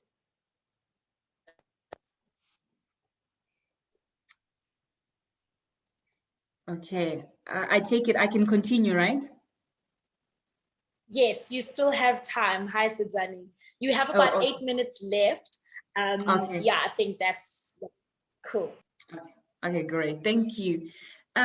So now I wanted to take you through what emotional intelligence in the workplace looks like. So that we also have an idea. From what I was sharing, apart from just being at work, I like to start mostly with you, because I think everything starts with you. You need to learn to master self and really just appreciate yourself and spending time with yourself to get to know yourself better. And once you do that, I think everything else becomes a lot easier. You are even able to manage external environments a lot easier. So yeah, so that I wanted to highlight that as well. So resilience is evident when new initiatives are introduced. So yeah, that's what I was talking about earlier on, that I can see that people are resilient when they introduce new initiatives. Yes, fine. If I can give an example with some of the employees that maybe start on and we have to train them from scratch, there's a lot of mistakes that happen, but I can immediately pick up whether this person is leadership material because of the way they come back after they've made a mistake. When you do one-on-ones with your manager and they tell you, now you did wrong, you should have done it this way, why didn't you follow the procedure? Also, we're looking at how are you going to handle that meeting with your manager telling you that you've made a mistake here. How do you come back from that? That also shows us that you are resilient and you are material to work in this organization. So we look at that as well. People express themselves openly, respectfully, without fear of offending co-workers. So what I mean is, I'm not saying share things that you know will offend others, of course not, but I'm saying you are able to express that my colleague was doing this and that and I don't think that this was appropriate, but it's in a professional way and it will also progress the environment. So you also need to think about that, how you express yourself as well. Is it to progress? Is it for progress or not? Because also we need to think about that as well. And then flexibility. How flexible are you? If you are told that Deloitte is moving offices to wherever, are you able to move, or are you the one who'll say, you know what, I can't, I'm going to quit, simply because of that? So we need to also see, if we move you from one department to another, how flexible are you? And that comes also with working on the 4 pillars that I was sharing on being socially aware, adaptability as well. So those are very key, and those are people that make it in the long run as well. Employees spend time together outside of work. Well, this might not be like, I'm going to invite you to my house. No, we're not saying invite people over to your house. But what we're saying is, if there's a social at work, do you show up and spend time with your colleagues as well? That also shows us that you are socially aware, which is another pillar of social emotional intelligence. So you also need to be aware of that. I honestly I'm an introvert, so I had to work on that. So I'm just trying to also make examples of myself, because I want to show you that we all have something to work on. So I had to work on that. I'm an introvert, so I find that when I'm in an environment where there's a lot of people, it can take a lot of effort, but when you do work on it, it can become easier and easier. So some things we just need to work on them. And then also, I find that when I do spend time with my colleagues outside of work, maybe when we have a social after work, we get to know each other, and those I get to know some of the things about my colleagues that we can use at work, and we can even become an even stronger team, something that I wouldn't have known in a work setting. So don't underestimate the socials that companies have as well. So you can do that and be a part of it as well. Freedom of creativity is celebrated and it's consistent. When you're working in a company that way we can see that there is emotional intelligence, you can see that there's freedom. You allow people to be individuals, because the way that you do something is not the same as the next person. So you need to make sure that you are in an environment and also allow yourself to express yourself the way you would, instead of pretending to be someone else, because you will thrive when you express and do things, express creativity the way that you are, without pretending to be someone else. And then it also allows you to be comfortable as well when you do that. And then active listening in meetings is the norm. I mean, people can easily lose attention in meetings, and you find that you've missed an important aspect that would maybe even help you to perform better in a task.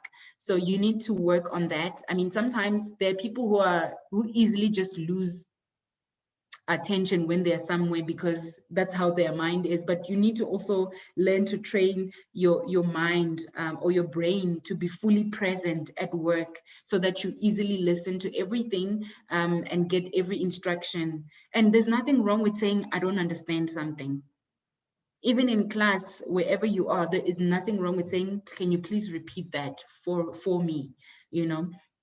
And then we get employees will find a compassionate ear when needed, as we all have bad days. It happens, although you don't want to be the one sharing problems, like, ish, I had issues at home. We don't want to know you as that. Some issues you solve them yourself, but when they affect or have the potential of affecting your work, you can simply let your team member or your leader know that this is what I'm experiencing, and maybe it might affect me like this.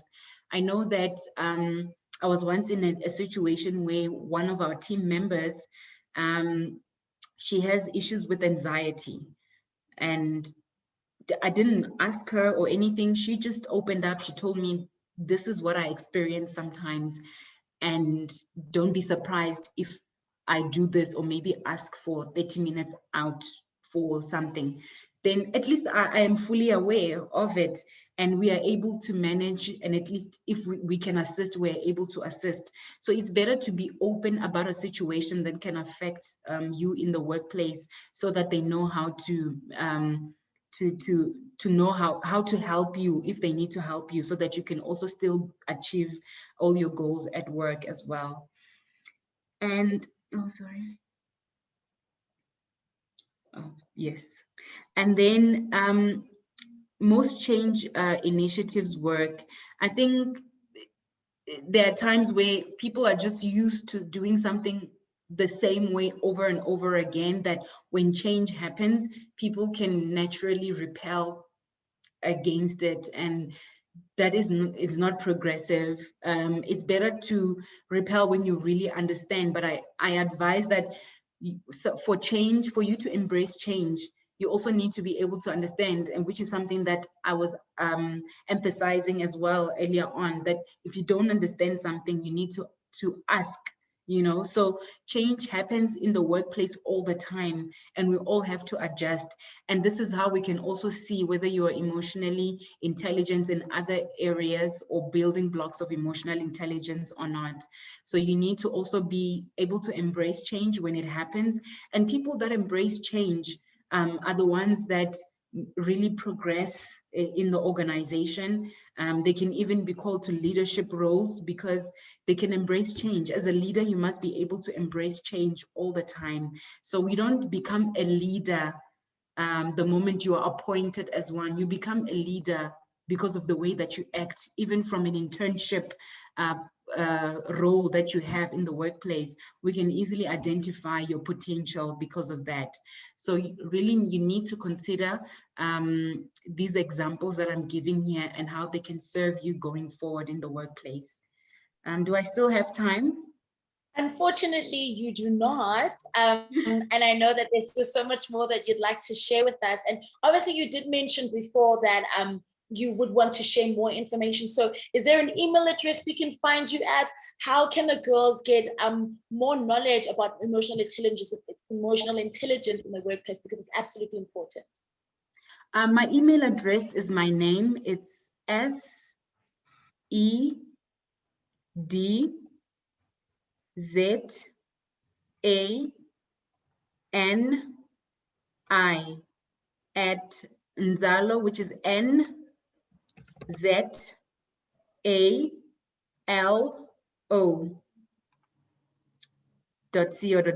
So it's sedzani@nzalo.co.za. Or is it just Nzalo, not Nzalo Careers? No, just Nzalo, yes. Okay, perfect. Okay, cool. Thank you so much, Sedzani, for that. That was absolutely amazing. Thank you for joining us. Thank you. Thank you. Thank you.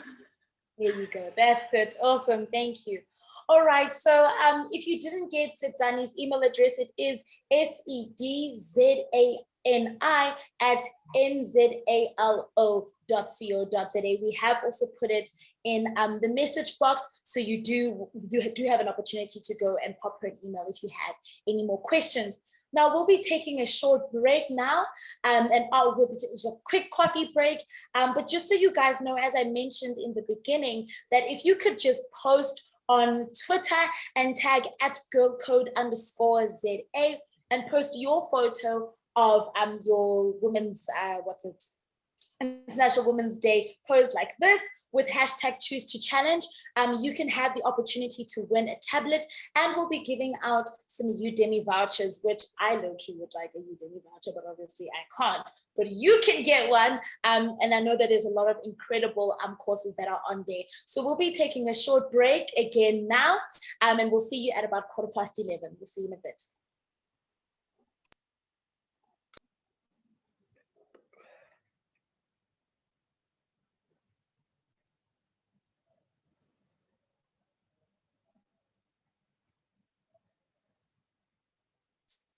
This is the International Women's Day. This is the International Women's Day pose, and use the #ChooseToChallenge to stand a chance to win a tablet and some Udemy vouchers. So you can go onto Twitter, Instagram, and Facebook, but mostly go to Twitter because that's where they'll be checking it out. And please just share your experience of the event using the #ChooseToChallenge. Right, so we've had a bit of a schedule change, but that's all good because we keep it moving, and we love obviously keeping in conversation and just going into whatever it is that we're doing today, because we're not going to stop until we get all the information that we need to win in life. So I would like to take this opportunity to introduce Fortune Gamanya. Fortune is an organizational development strategist with extensive experience in strategy formulation, design, and delivery of organization-wide transformation programs. Fortune has great strength in leadership development, change leadership, and culture transformation aligned to the organization's strategy. She has played a key role in ensuring technology teams align to the people's requirements to ensure effective adoption of new technology and for organizations to truly leverage the power of technology. Fortune's experience spans over 14 years across industries, mainly the automotive sector, banking and financial services, customer services, as well as energy and resources. She brings both corporate and consulting experience at the highest level within organizations.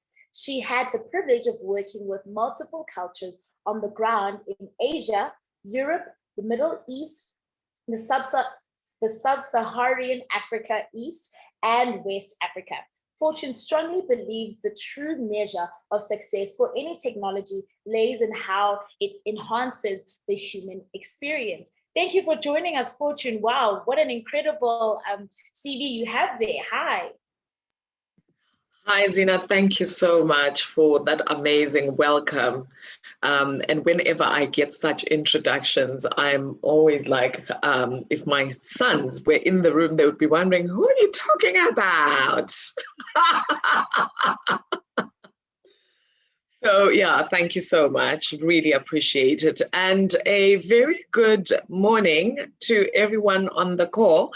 So may I ask that for us to kick off, may I ask that if you can, take yourself off mute and make a sound of your choice so that I can hear that there are people behind those pictures, behind those names. We hear Fortune. Hi. Hi. Wow. Hello. Hello. Wonderful. Thank you so much. So I was asked to come and speak to you about breaking the glass ceiling in women leadership roles. And that's what I will be talking about this morning. But I thought more importantly, I should speak about what it takes for you to actually feel enough in spaces. Because I imagine that you would not even be thinking about breaking this metaphorical barrier if you didn't feel enough. So what I would like to maybe do is to just ask you to type in the chat what your understanding of the glass ceiling is. What is your understanding of the glass ceiling? If you can type in the chat, please.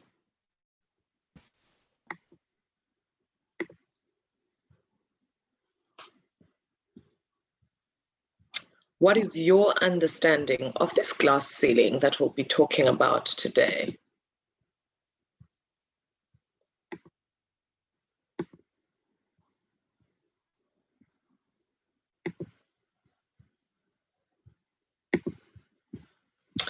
Any thoughts? A barrier to progression? Thank you, Gary Kai. Any other thoughts?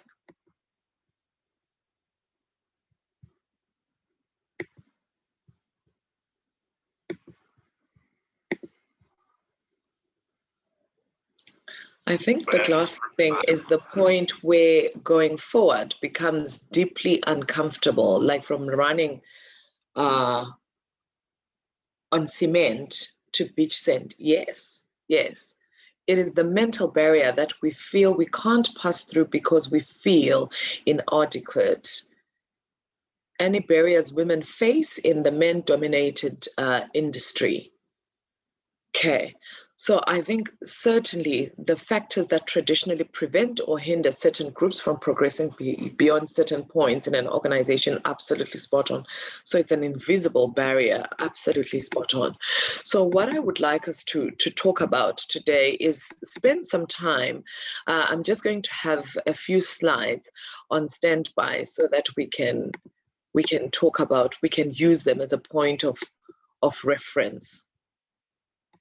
Okay, so what I would like to just talk about is firstly where this concept came from. So this concept was first introduced by a woman called Marilyn Loden in 1978. And can you imagine, 43 years later, we are still talking about breaking this metaphorical barrier. So when she introduced it, she was actually sitting on a panel like what you're going to be experiencing later on this morning. And they were talking about why was it that women were only ending up in middle management positions. So they were seen as being too soft, or their character was seen as being too soft. I want you to notice the otherness. I'm saying their character, because they were actually seen, women were seen as being too soft and not ready to be taking up positions that higher levels of responsibility that was perceived to be what is carried by leaders in senior positions. So as a result, she then said, actually, this is something that has been consciously created as a metaphorical barrier to limit women from occupying those senior positions. So hence she coined the statement called the glass ceiling. And of course, at that time, the challenges were far much deeper than the challenges that we are experiencing now, because it was more conscious. So I want to talk about what I have done to create opportunities either for myself and other people to challenge this metaphorical barrier. And to do that, I always go back to the story that I was told by my grandmother when I was about 8 years old. I remember coming back from church, and I had, engaged with my cousin who was doing ballet, and, she came from, a well-off family, and my mom could not afford to take me to ballet. So I went home in tears and I said to my granny, ever since grade 1, my mom has spoken about taking me to ballet, but for some reason, it's just never happened. And, Dawn keeps telling me about these amazing stories of her experience at ballet. And, my granny just turned to me in my 8-year-old self and she said, I want you to look at the palm of my hand. And she said, what do you see? I said, well, I see your hand. And she said, no. What do you see? I said, well, I see the lines on your hand. And she said, oh, well, I want you to look at my hand and look at my fingers specifically. When you look at my fingers, what you will see is the unevenness of my fingers. And such is the state of the world. There will always be somebody who is better than you, who earns more than you, who is smarter than you, who does better than you in something. There'll always be somebody who is better at something.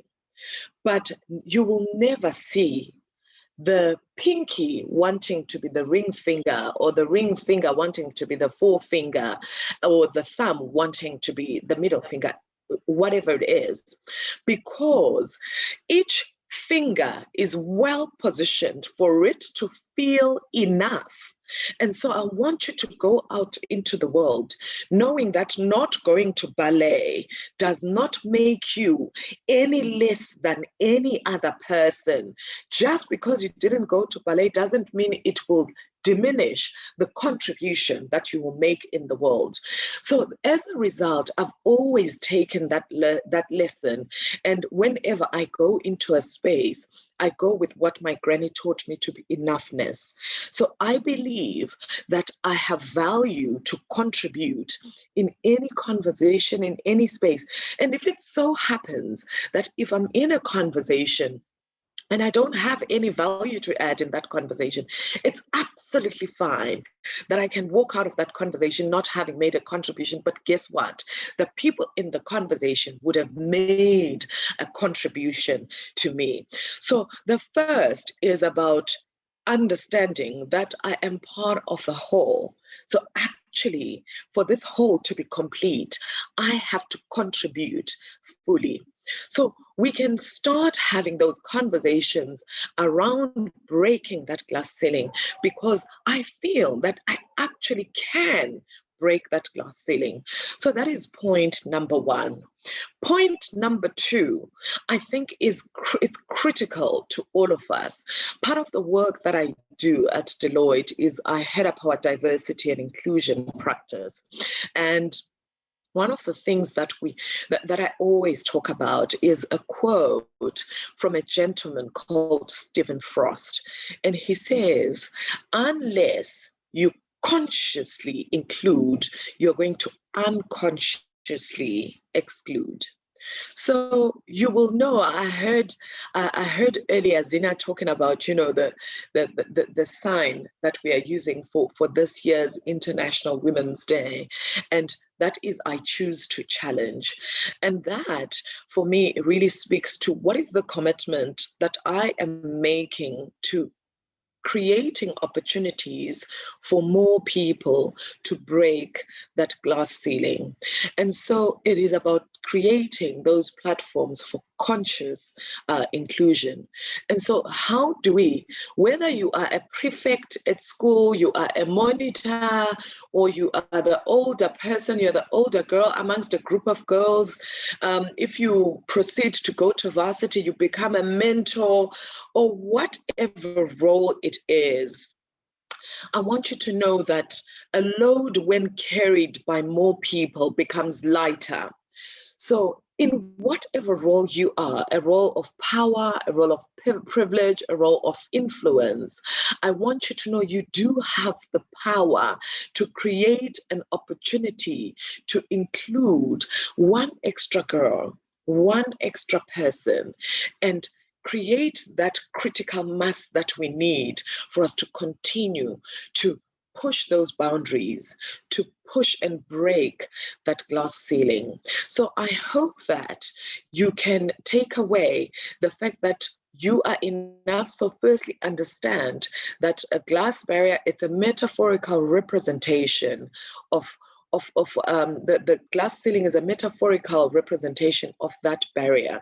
So you can reinforce it in the mind, or can break it in the mind.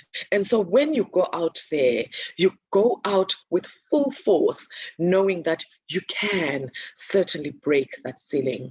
The second point is that you are enough.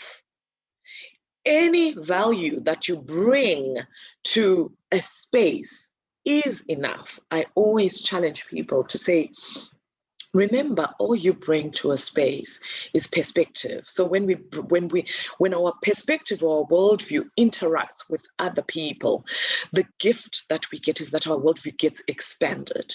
So you are enough. So being told that, oh, actually, no, this doesn't work for you, or this is wrong, doesn't mean, it does not limit you and say that you're wrong. You are enough. So always remember that. And the last point that I want to leave you with is that we all have the power to create that critical mass that will make breaking the glass ceiling far much lighter. Those are certainly the lessons that I have learned. I think that I have done my 15 minutes. Those are the 3 lessons that I wanted to leave you with. I wish you all the best. I hope that you're going to enjoy the rest of your morning. Zina, right back over to you. Thank you so much for that, Fortune. That was absolutely amazing. Thank you. Please do not go away, because you are definitely going to be joining us in the next part of this conference. Thank you again for sharing your journey with us. So we are now going to head into my favorite part of today's conference is the panel discussion. I will pose questions to the individual panelists, and they will obviously share their point of view, and we'll just get into a discussion, really just having a conversation on some questions. If you do have questions, please type them down, and we will try and answer them in the next hour that we have in this panel discussion. So one by one, I'm going to introduce these incredible panelists, starting with Danae Lowe. After completing her industrial engineering degree at the University of Pretoria, Danae started her career in the toll road industry, focusing on integration and the rollout of the e-toll system across the country. She was also responsible for the transaction clearing system, focusing on creation and implementation of its key performance indicators. She is vibrant, caring, and has a passion for people and knowledge.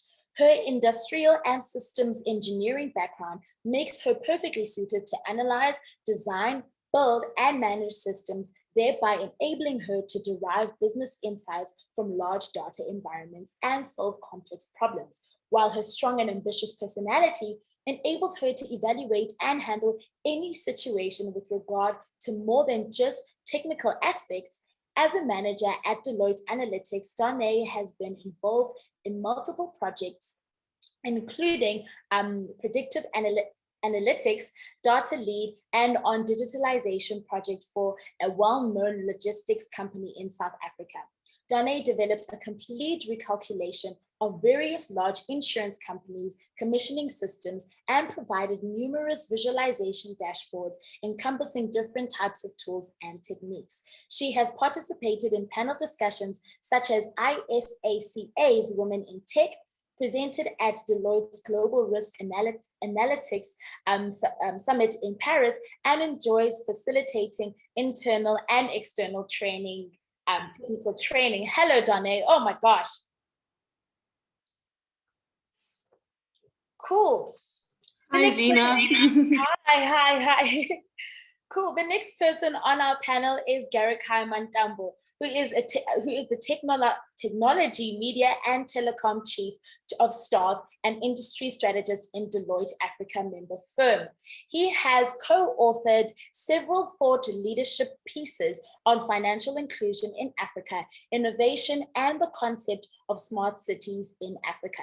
A greater portion of GirlCode's China-Africa work to date is facilitating engagements between Chinese and African institutions across a wide spectrum, sector spectrum, GirlCode is self-motivated and driven by his generational mandate, which is, but not limited to, creating sustainable systems in fields such as networking, diplomacy, and understanding the role of the global citizen. He has a strong affinity and is actively engaged in enabling and advising entrepreneurs around the world, mostly with African business ventures. He is the former director of admissions for Harambee Entrepreneur Alliance and is a member of the Institute of Business Advisors in Southern Africa. Hi, GirlCode. Oh, you guys are making me work, hey? Hello, everybody. Good to be here. Hi. Then lastly, we have Kavita Van Mali. Kavita is a partner in the assurance services business area of audit and assurance in South Africa. Kavita joined Deloitte in 2004 and completed her audit training contract at the end of 2006, where she then registered with the South African Institute of Chartered Accountants, also known as SAICA, as a chartered accountant. Kavita has been with Deloitte Africa member firm for more than 15 years, serving clients across various industries with her focus in technology, media, and telecommunications industry. Kavita has served the Vodacom Group and an entity within Vodafone Group in various roles ranging from external audit, internal controls, and various digital finance initiatives. She is the LCSP for Facebook in Africa.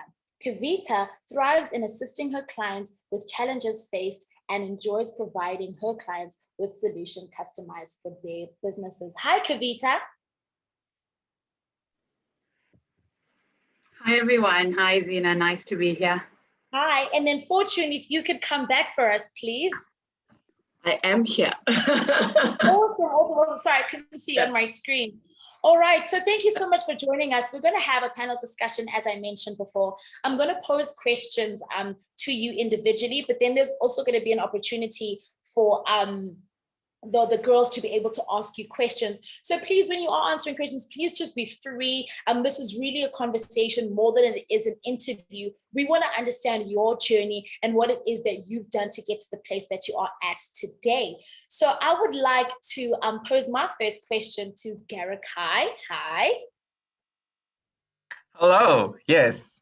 Right. How do you relate to women and support women in the workplace?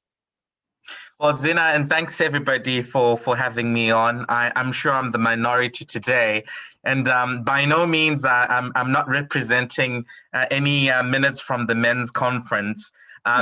So all of my inputs are my personal views on the matter, and keen to have the discussion. It's a very good question because a lot of the things that we do are conscious and sometimes subconscious. And I guess part of the purpose of this broader initiative is to raise consciousness and awareness around some of these issues that we'll be discussing. To your question, I think the first part is around listening. right? Because like in any relationship, if you don't listen, and I'm a social observer, by the way, social scientist in background, one of the observations that I've been making, and I've made, and I'm sure all of you have in some form or the other, is that some relationships break down because people fail to communicate. People fail to express themselves, or people fail to listen. So one of the ways that I've, in my role as the Chief of Staff and Strategist for Africa TMT industry, is to be deliberate in listening to the voice of our people, especially the women in our industry. That'll be my very quick answer to your question, listening. Wow, I was expecting something long, but that is amazing. I think listening is an important part.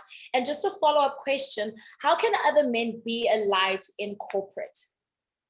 So leading on from my intro to say I'm not representing all the men from the men's conference.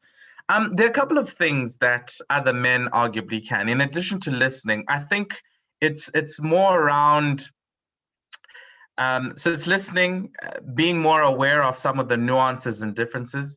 And I might add to say, change is difficult, and changing a mindset is difficult.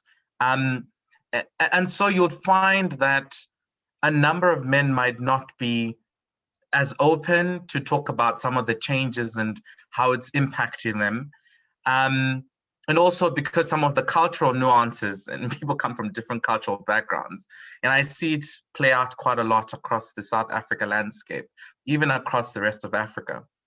So I think raising consciousness and being more aware of what role they can play, because there are some men that are in roles of influence, as you mentioned, and some men that are just there, as carriers of a legacy, blindly in some instances. So raising that awareness and being aware of what role you can play as a man in enabling women is critical. And the third point is enabling, where if I find an opportunity to give women to participate in a process, then that'll make a difference, or at least that starts making the difference. So other men should listen, be more conscious and aware of what role they can play in enabling women, and enable, bring women along, mentor, don't be shy. And yeah, and some of you would know that men are not very expressive,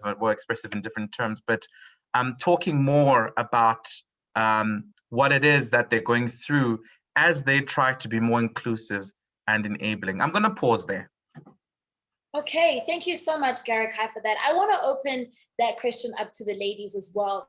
Just in your experience, what has it been like being in the tech industry and being surrounded by men, knowing very well that, sometimes it is difficult working with men, because as Rueda had experienced in the beginning, where she was at school and she wanted to go into tech and she wasn't necessarily allowed to. There was mostly, a bit of not understanding why she would want to be in that industry. As a woman, how have you navigated being in the tech industry and being the minority?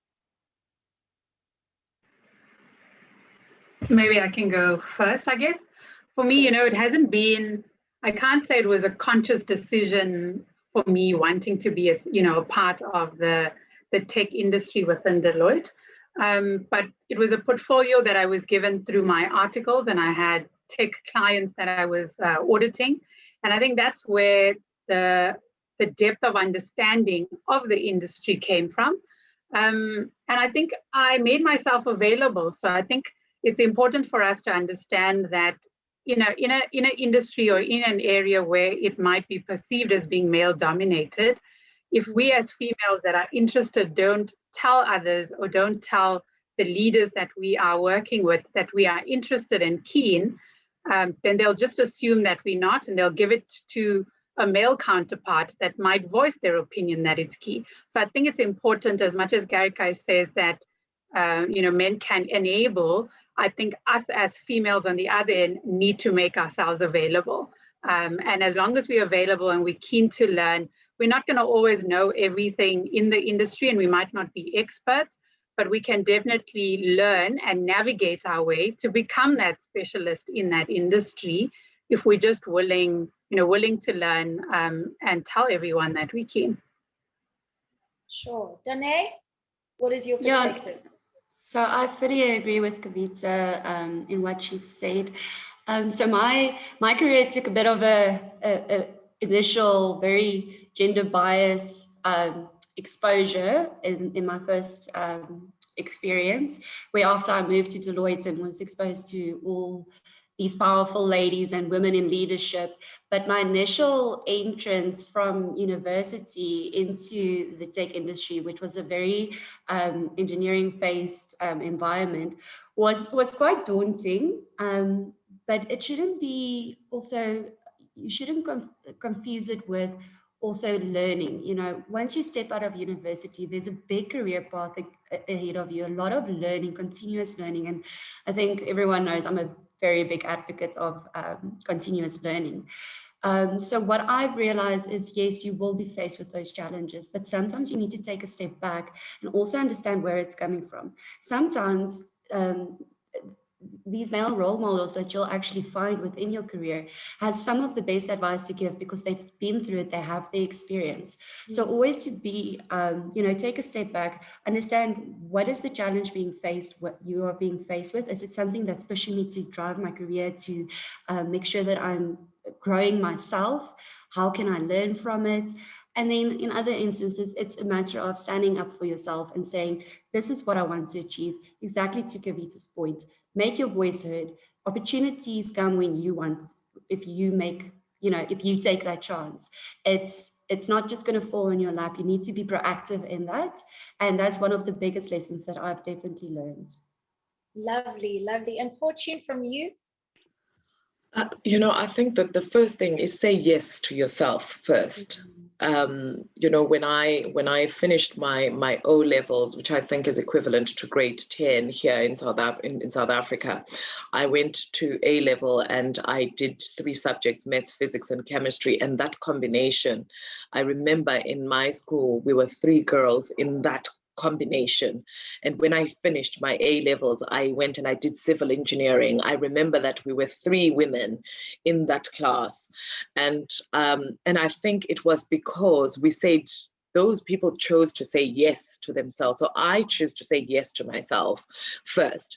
And when I look back at my career, I remember when I was still running my own consulting practice, I used to go as far as Mali and the DRC and doing projects for clients. And because I chose to say yes to myself first. And I guess it was all the best to whoever chooses to say no, Yeah.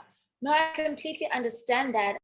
Donna, I just wanted to find out from you, how does one motivate themselves to keep going? I'm not assuming that the tech industry is easy. I'm not assuming that it's something that's seamless. I know that there's different journeys that people are on. Some people are quicker at learning things. Some other people take time. But when you do get to those positions where you might feel like, okay, cool, I'm a little bit stressed out right now. What motivates you to keep moving forward? Thanks, Zina. And I forgot to say Happy International Women's Day to everyone. So I just wanted to say Happy International Women's Day. So yes, no, definitely motivation. I think motivation is mostly driven by your purpose. So for me, I know there's 2 things in my life that motivates me to keep me going. It's committing to self-mastery as well as giving back. So, self-mastery it's a lifelong journey. It's not an end goal, but it's trying to be the best version of yourself, and it forces you to become the best version that you can be. And then, if you master your mind, you master every other aspect of your life. So that's for me very important. Substantiating that is continuous learning, as I said, big advocates for that, as the world evolves.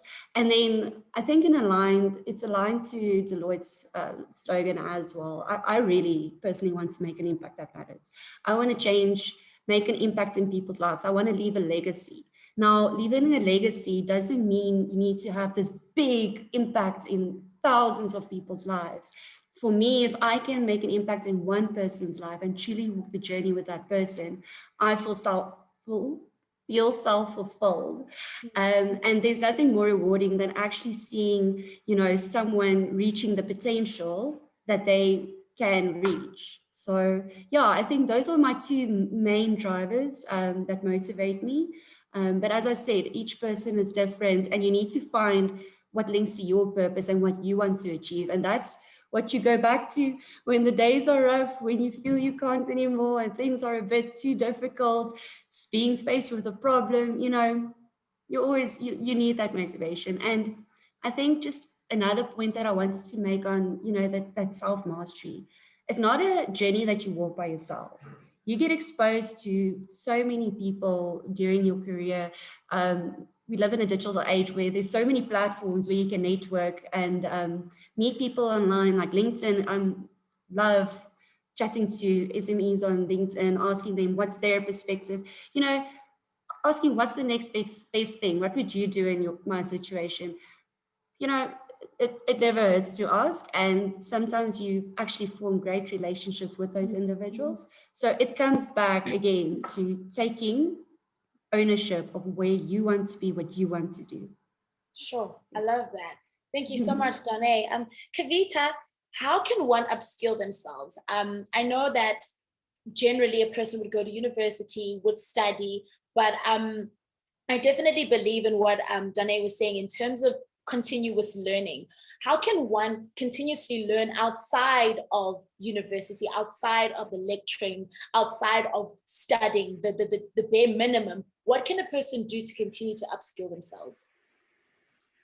What stands out for me, or what is important when you transition from university into the workplace is, when you come to the workplace, it's around skill sets that not necessarily are taught to you at university. And I'll use a personal example. When I was a first year in articles, there was a third year who was so passionate with his Excel skills, and everything was about a shortcut.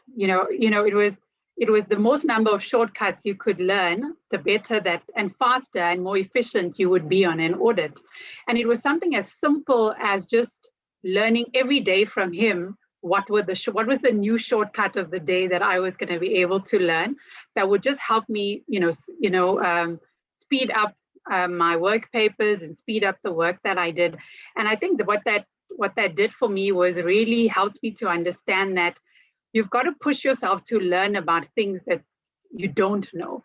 And it's very difficult to not know what you don't know until you listen to other people and you listen to what they have to say, you listen to the techniques and the skills that they have. And then you need to be able to internalize that and say, do I have that skill or don't I have that skill? Do I want to learn that? And if I do, how will I learn that? Who will I surround myself with in order to learn that? Because sometimes the skills in the workplace is not something that you're going to just learn out of an e-learning course or not going to read out of a book. It's about surrounding yourself with people that are good at those things and then learning and picking up from them. And it's those skills that are so important. It's those softer skills. It's those technical skills that you won't learn out of, just sitting in front of a lecturer at university. So it's asking those questions and surrounding yourself by people that have a different knowledge base and a different skill set to what you have.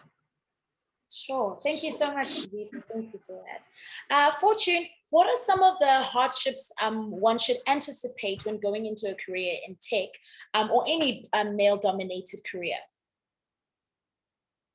So I think we shouldn't underestimate the bureaucratic nature that these established, whether you want to call them corporates or any structured human system.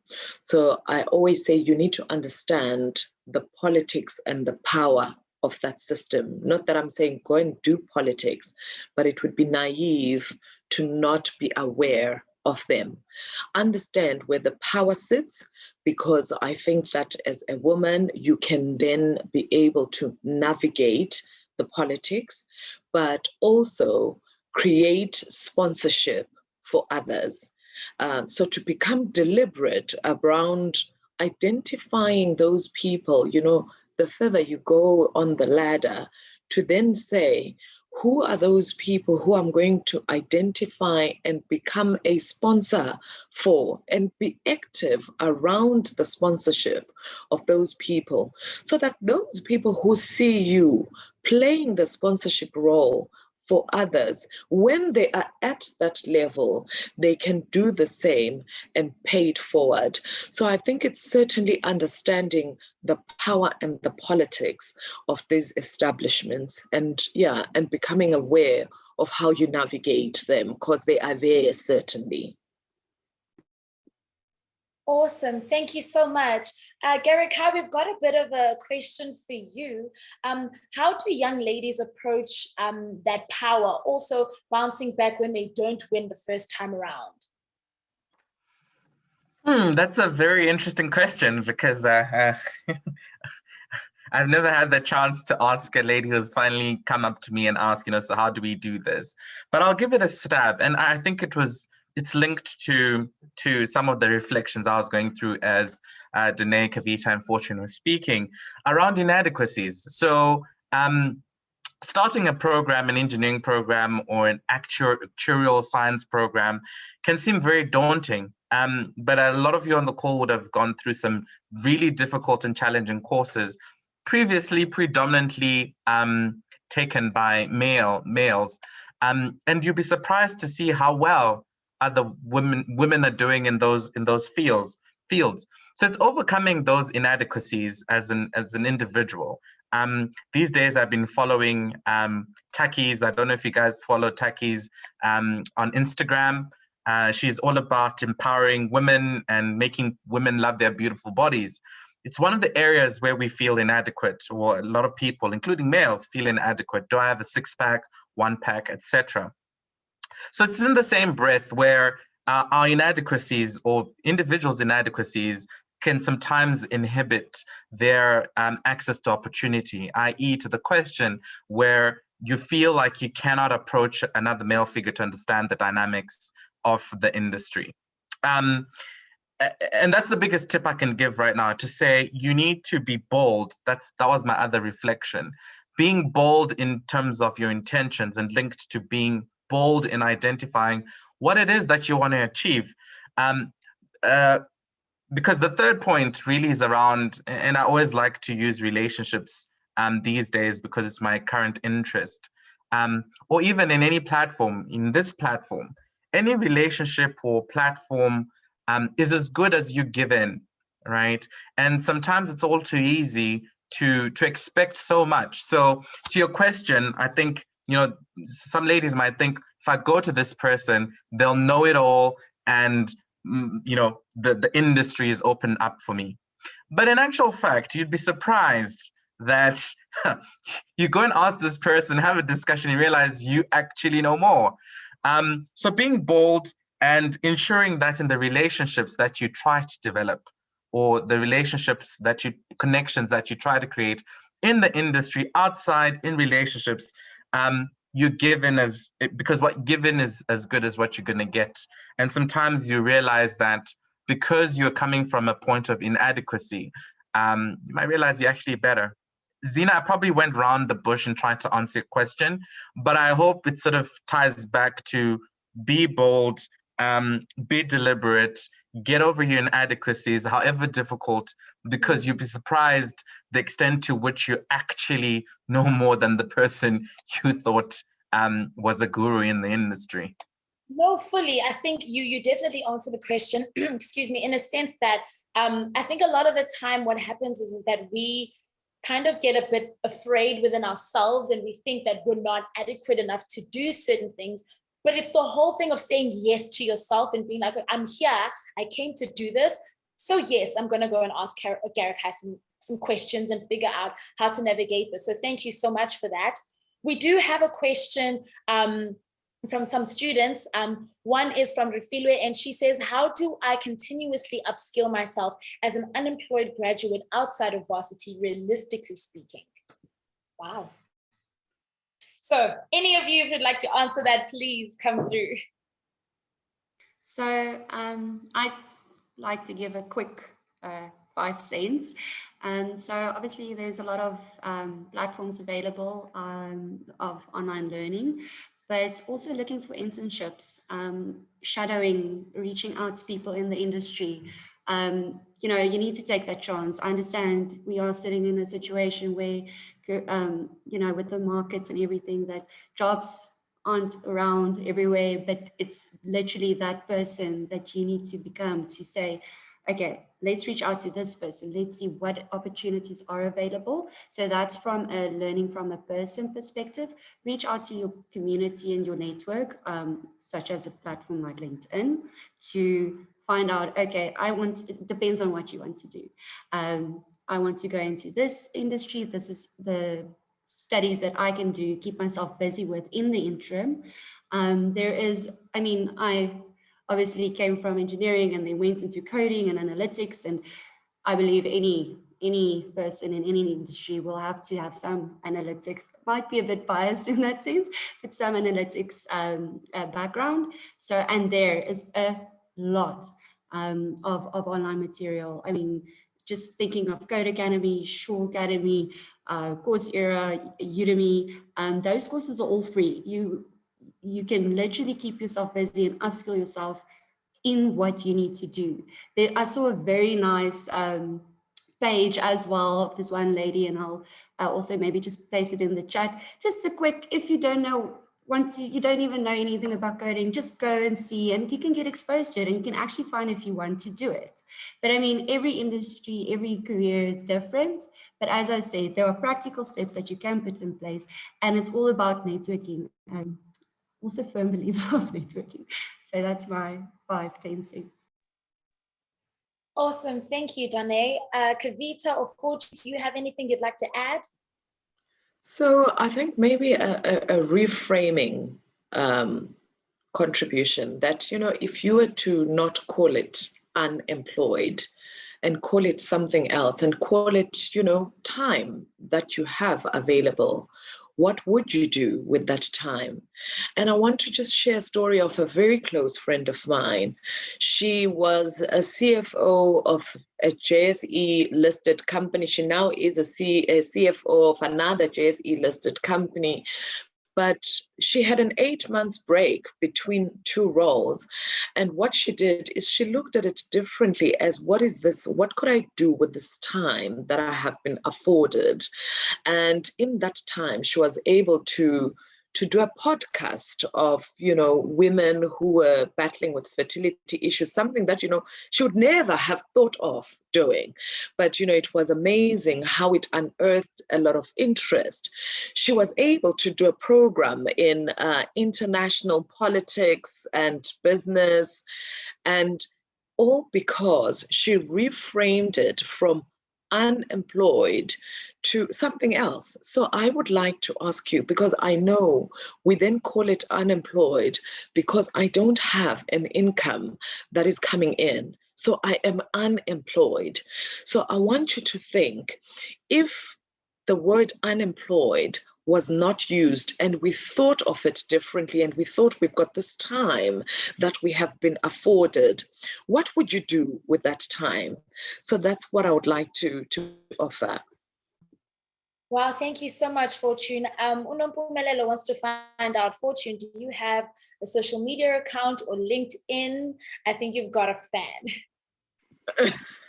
On LinkedIn, Fortune Gamanya. On Instagram, Fortune Gamanya. I think it's Fortune_Gamanya, but I'm sure if you find Fortune Gamanya, you will find me. Awesome, thank you so much. So I'd like to open this next question to the ladies. Sorry, Garika, you are indeed the minority today, but I'm sure you're just taking in all of this information for the next time I hit you up with a question. But what I did want to ask is, as women, how can we better encourage and educate each other in the corporate space, encouraging healthy competition?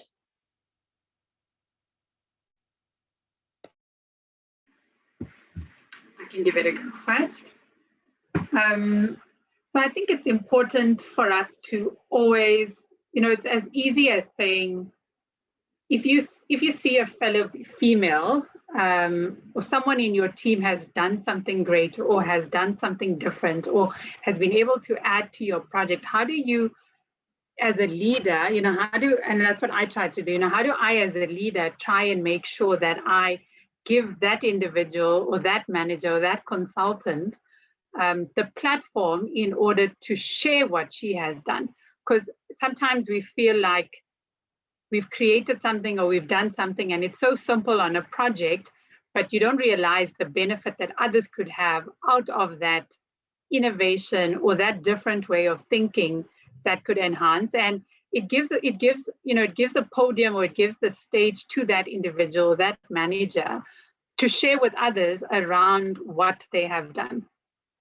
I also think, sponsorship is something that's important. So it doesn't matter, where we are in our careers, and I might be a partner within Deloitte, but as you would know, in a career, there's always up the ladder to climb. And so you always need a sponsor. It doesn't matter how high and where you are, but you always need a sponsor. And so always look to be a sponsor to someone else.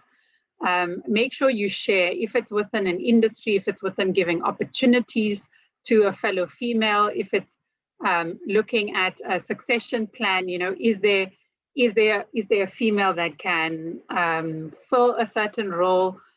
So there's so many different aspects from a career perspective, from a corporate perspective, that you need to look at in order to, I guess, always ensure that you are empowering and that you are empowered as we, I guess, all navigate through the corporate world.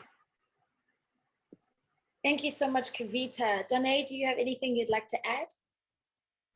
I think Kavita pretty much summed it up. I think definitely agree with all of the points. For me personally, Rowena Redfern has been one of my inspirational role models, and just seeing and watching her and learning from her is very, you need those types of positive women role models in your life. And also, again, going back to making the opportunity and having the discussions with them, and also with your other colleagues, with whether it's above you or below you, whatever the case is, just being human and staying human and true, and understanding where each person is coming from and seeing, okay, this is this person's strengths, this is where we can help, this is where this person can develop, and really focusing on touching on both the human and professional aspect to that. I think also from a woman's perspective, we tend to open up and talk and really, talk to, I really have a passion for this and all the emotions that come with that. And that is usually where our biggest driving force comes from. And actually touching to Gorika's message, active listening. I watched this Siren Sinek video also of the art of listening, and just truly try to speak last and help and listen to what you can do to help these ladies as well. So it doesn't matter if you just walk into a career, that shouldn't limit you from assisting other people, whether they higher up or just started. It shouldn't limit you, and that's the mindset that you should go in when starting your career. Awesome. It's listening to understand and not to respond. I love that. We do have a question here from an anonymous attendee. When looking for an internship, should I look for a collaborative or for a competitive environment? For example, a company that hires 100 interns but can only permanently hire 40 at the end of the term, or a company that hires 10 and has a space for 8 at the end of the term. That is open to anyone. Garika, you can also join. I guess that's interesting. And I guess the person asking the question clearly understands strategy and clearly understands and can probably answer your own question. I think it's important to see what skills and what you want to get out of an internship.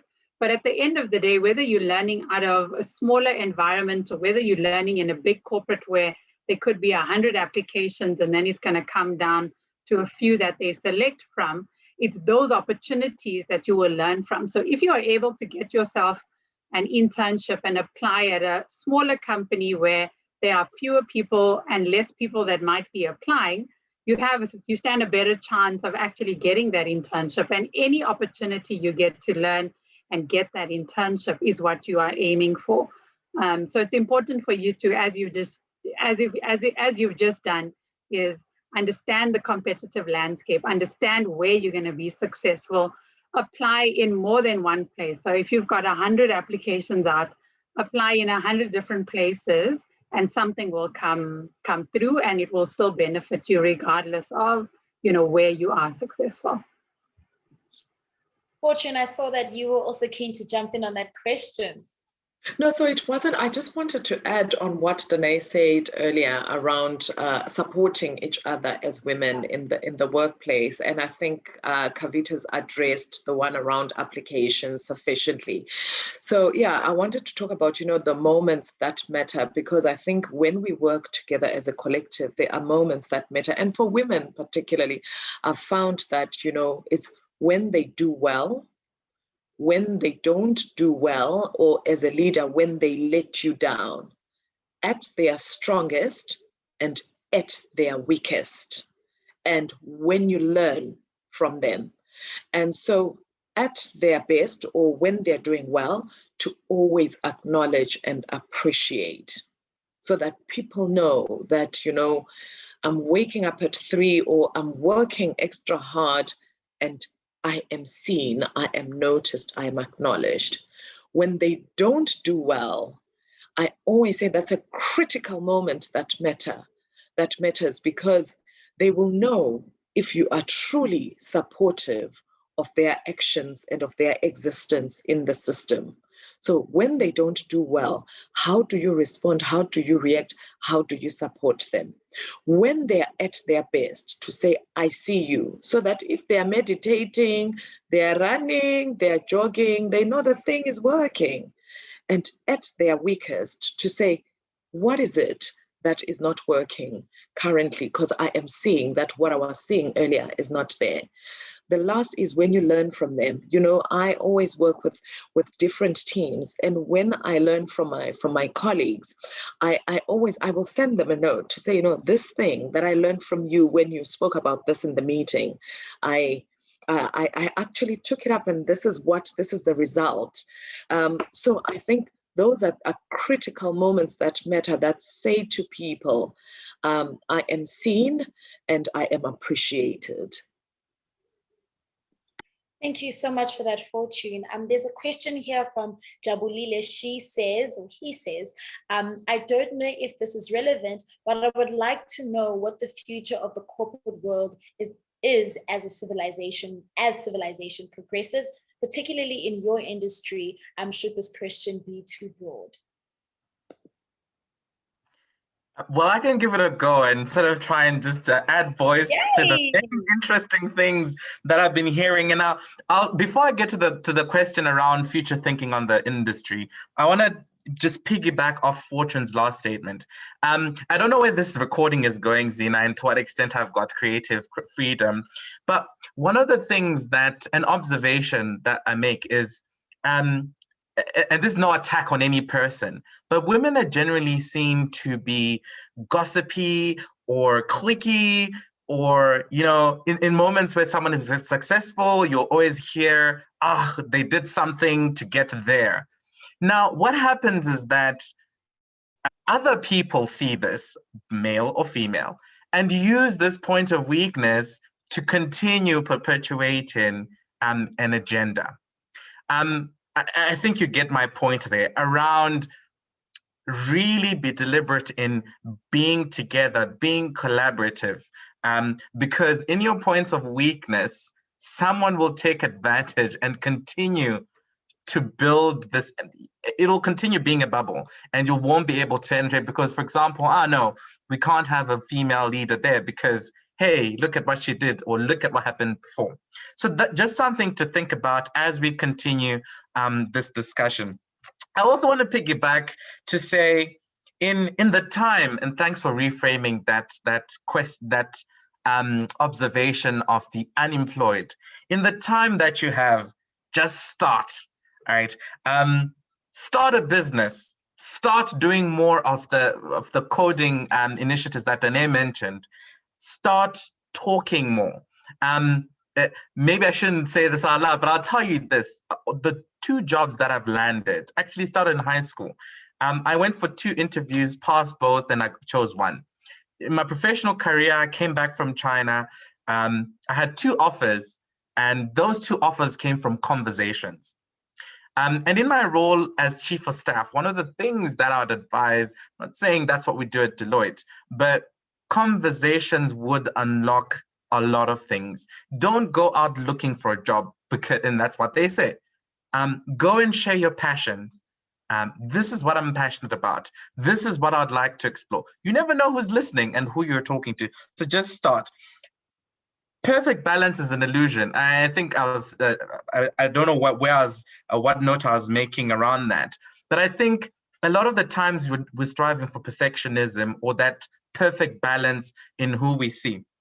I think it's an illusion, and you kind of have to take in your pace. To your question, the tech industry, and I'll project it more to the professional services industry, because at least that's where Deloitte falls in. There's going to be a lot of this hybrid interaction, virtual, in-person. Underpinned by that is this technological advancement. So there's going to be continued growth in the TMT industry in terms of what is required to support the new norm in business. Corporate, as it sees, will continue to try and adopt hybrid models of engaging with clients and developing tools. So if you are in the tech space, there is lots of opportunity for you to continue building the foundations of human interactions throughout. Think about the robots at hotels. Think about the retail services. Think about our financial platforms. I'm going to pause there to give back some airtime and voice to the other panelists, but those are my views.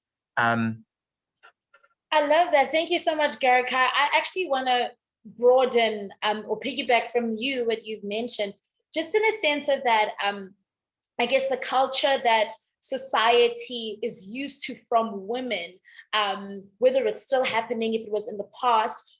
I'd like to pose to you ladies and Garika as well, in this particular industry and in life in general, now broadening the spectrum into our daily way of living, how we encounter with people, how we speak to people, how we confront people when there's something that we don't like. I know personally for myself, I struggle with confrontational conversations. So instead of, I won't say anything. So as a woman and in that culture, if say, for example, there is someone who's gossiping and, oh, she got there because of, where do you stand in terms of that? Are you a person who's like, okay, cool, you know what, this is not my conversation, I'm going to take a step back? Or do you call it out and say, actually, I don't think that's professional for you to mention something like that about somebody? I don't know if you ladies have been in a situation like that before, but what is what can you actually do? I'm trying to find the word. What is something tangible? I'm trying to explain something tangible, you know, like what process can you take in trying to deal with those certain situations?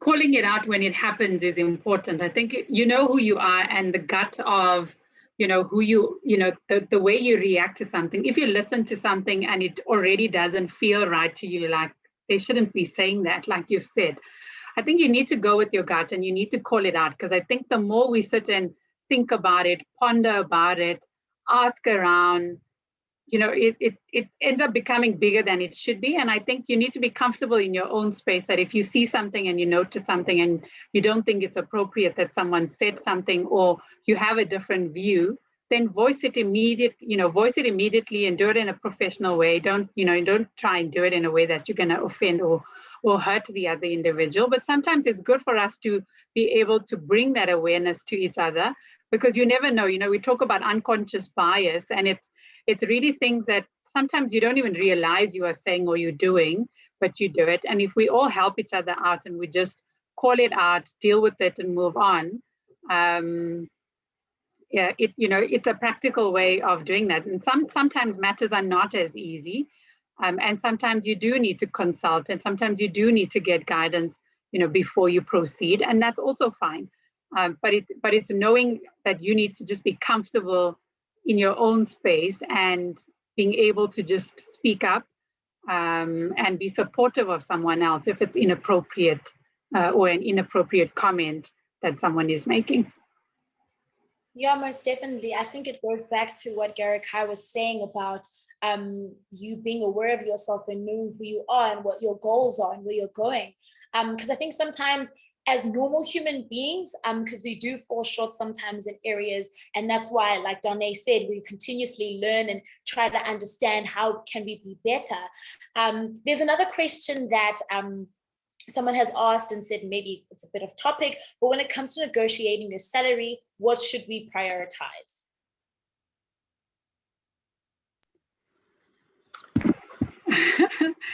So I guess that comes in once you actually get that first job. So it's not as easy as it may seem. I actually don't know whether anyone really negotiates their salary, but I guess once you're in the job, once you know your skill, once you know what value you have to add, I think it's important to understand the HR structures. It's important to understand what your market-related salaries are.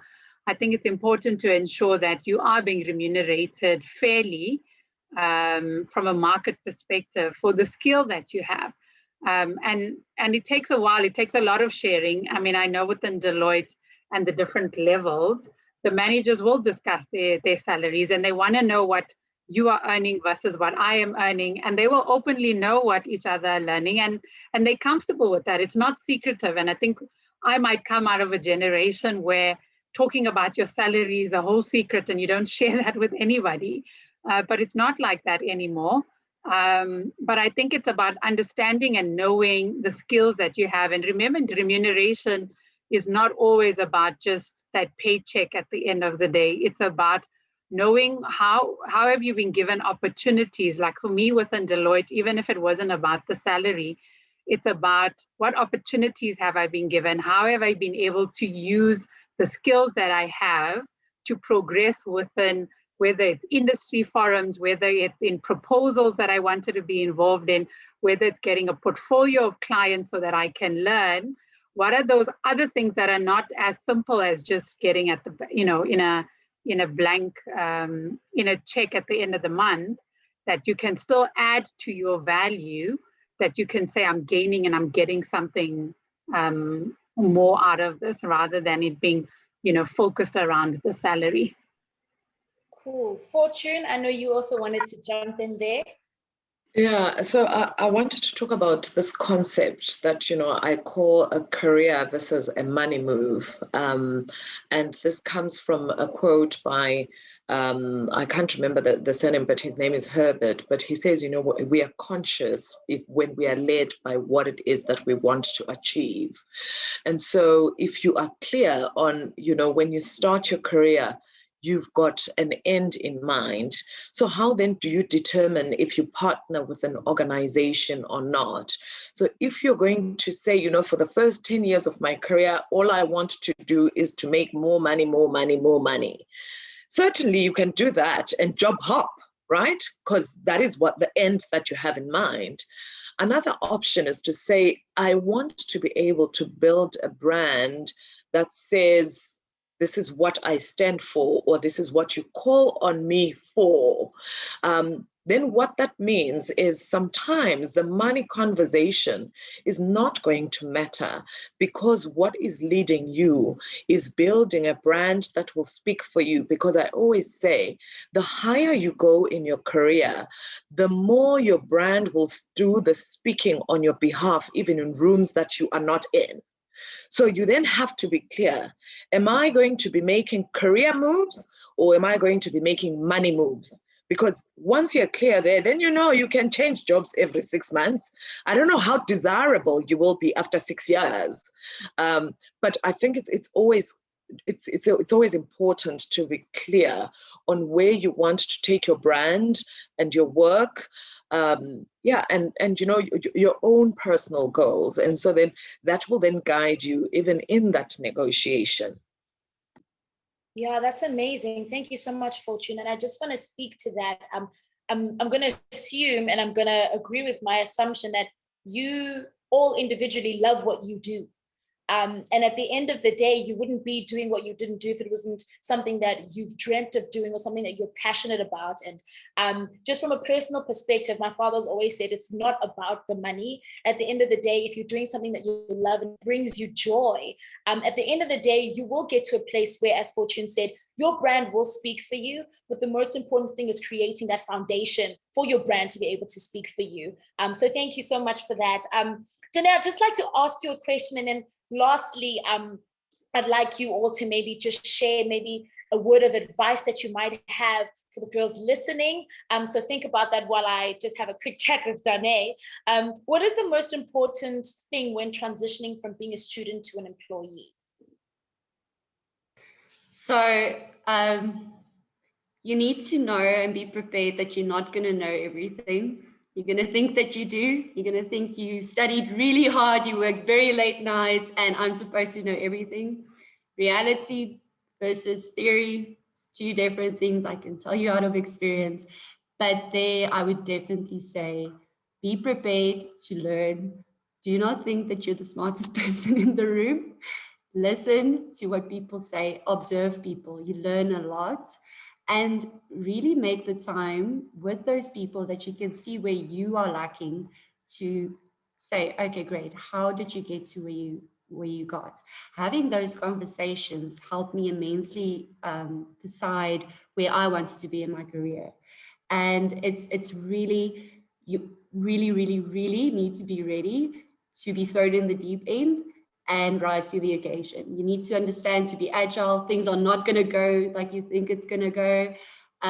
It's a total different ball game, but I believe every girl and every person on this call is strong enough and has the capacity to make a success. But yes, just be prepared for the unexpected and just keep strong, keep that motivation, understand, remember where you want to be, and create your own opportunities, because they're not going to give that to you in your first day at work. You need to go and find an opportunity, and you need to make it work if you want to grow fast in your career. So yeah, be prepared for the unexpected.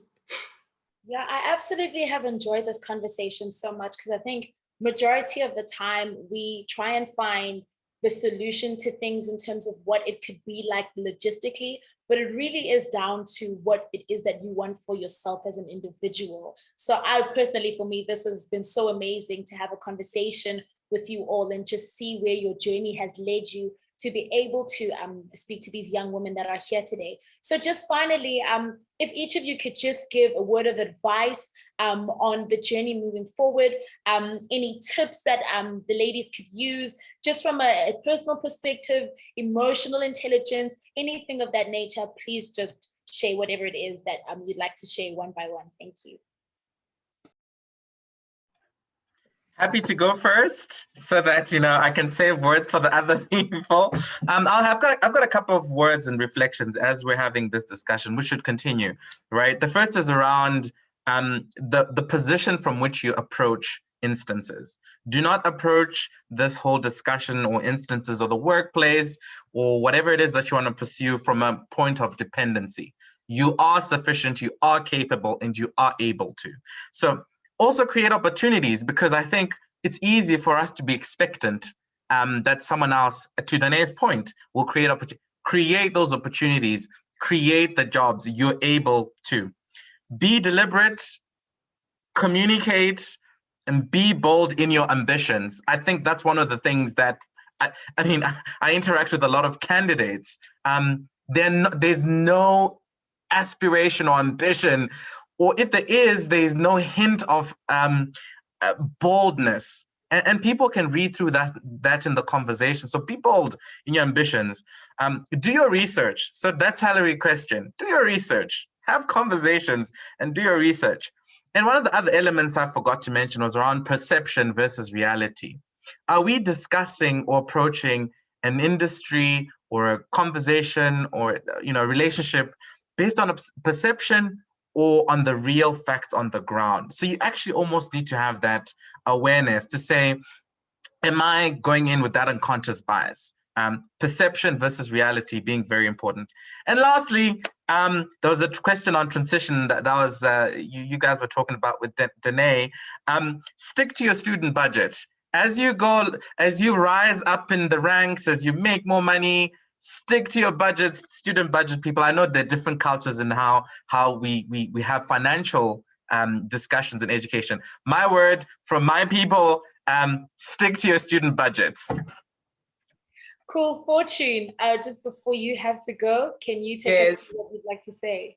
Yeah, thank you. I think that the first is that you please give yourself permission to pour what is in your jar. I always say that we came onto this earth with a jar full of gifts.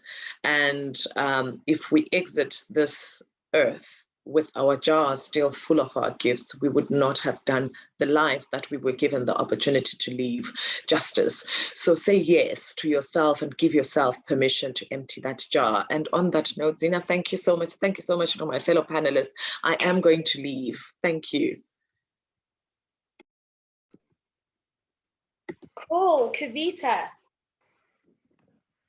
Sure. I mean, I don't want to repeat what Gary and Fortune have sort of advised.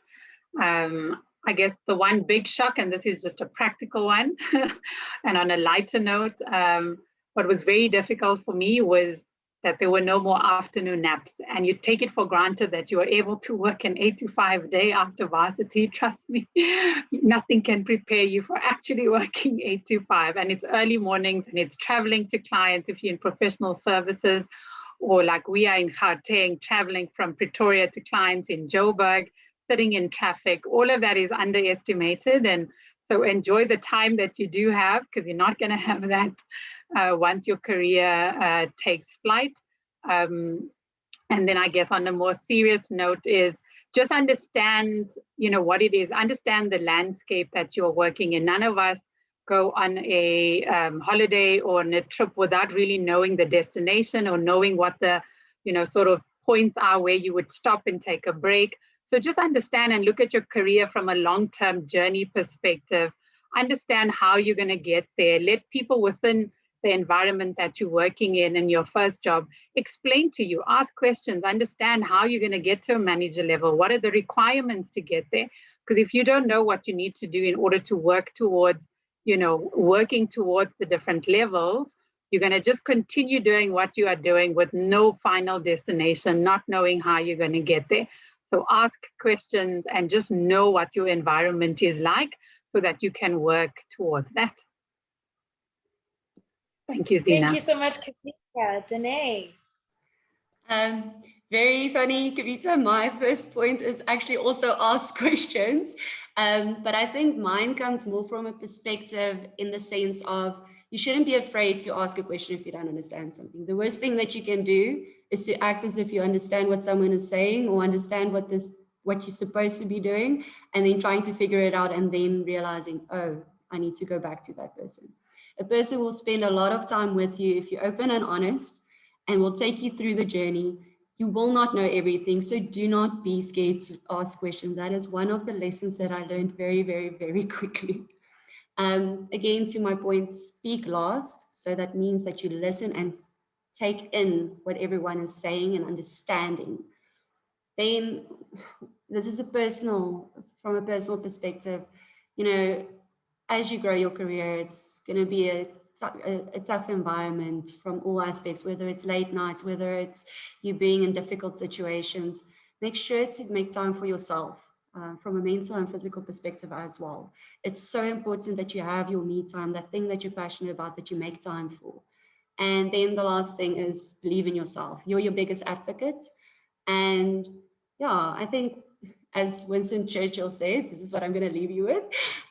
We are making a life we're living by making a life of what we get, but you make a life by what, okay, I totally screwed that up. We make a living by what we get, but we make a life by what we give. So remember to give back throughout your journey. That's the most rewarding portion of your career and life as well.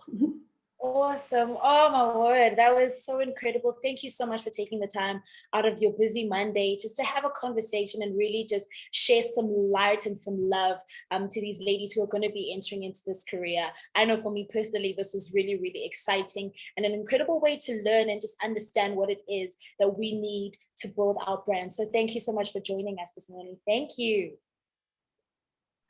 Thank you. Bye now. Wow, what a jam-packed morning we've had.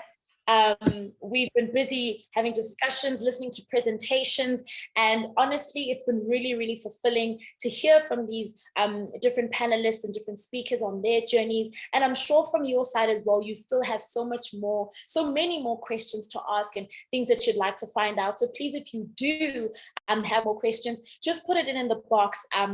In the message box, and we will definitely get back to you on the questions. And please, again, like Janae said, don't be afraid to ask questions. Don't be afraid to learn. This is your journey, so begin building. We're not done yet. We have our second last speaker with us, Vungani Maluleke.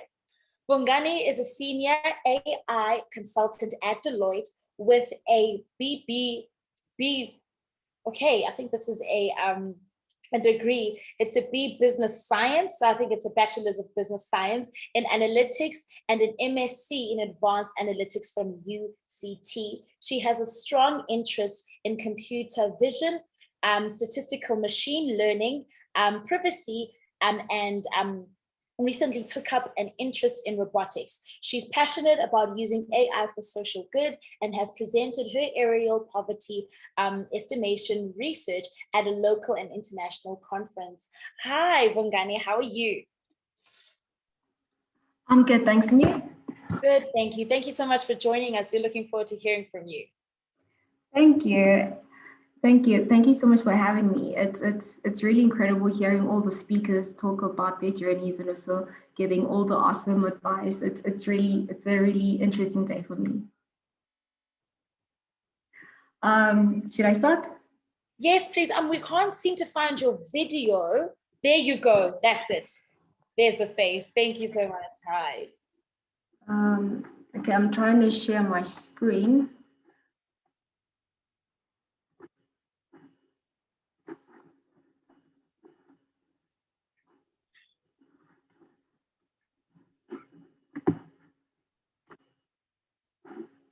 Cool. Can you guys see my screen? Yes, we can. Great. So I was asked to sort of take you guys through my personal journey into the tech world.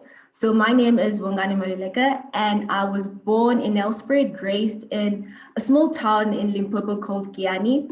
And yeah, when they told me this, I was like, my journey was not straightforward. To me, in my head, it just feels like it was just all over the place, but then I'm gonna take you through it. So the first time I heard anything related to robots and AI or anything related to that was the Terminator. And from there, since I was an indoor kid, the TV was my friend, and also got exposed to some cartoons such as the Jetsons, Dexter Lab, Neutron, and those are the things that actually also influenced the type of careers that I wanted to go into as a young kid. And looking back, I'd say like Dexter sort of did the whole I want to be a scientist, use science and technology to change the world and save the world. And then I started watching Jim Neutron, where he also started using technology to sort of go to space, do crazy sort of things. And then I sort of read about Dr. Temple Grandin, who is an autistic inventor, and that just showed me a lot of things because she experienced gender bias and also the fact that she was autistic, and the way people treated her, she did not let that sort of limit what she can do in the field.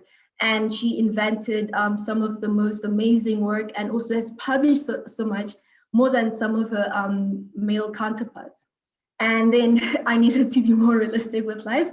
So being a smart in grade 12, you need to be a doctor and actuary. So that was that was something that I needed to decide on. And yeah, so it was either medicine or actuarial sciences when I completed my matric. And given that actuarial sciences was was a very broad program, and it didn't confine me into one space. That was an easy choice. So actuarial science, you learn economics, finance, stats, maths, so you don't just stay in one box, right? So now I'm in my first year. It's 2012 at GCT, and first year is tough. First year is very tough, and in the program, in order for you to progress to progress to the next level in actuarial science, you need to meet certain requirements when it comes to the marks that you get in your subjects. And unfortunately, I did not make that cut. So I had another chance to get it to sort of go and progress into the progress in my second year by taking up other courses. But then I still had like a void in my program when I had like free time. So I was like, let me take electives. And usually people take other finance courses or economics and so on. And I was like, let me go into programming because this looks very interesting. And then I took up 2 programming languages. I took up Python and Java, and it was incredible. And I was for the first time in varsity, I was actually happy. I was very happy, and life was great. And then I sort of got into third year. And then now I had to sort of decide, do I really want to still become an actuary? And sort of question, why did I even want to be an actuary?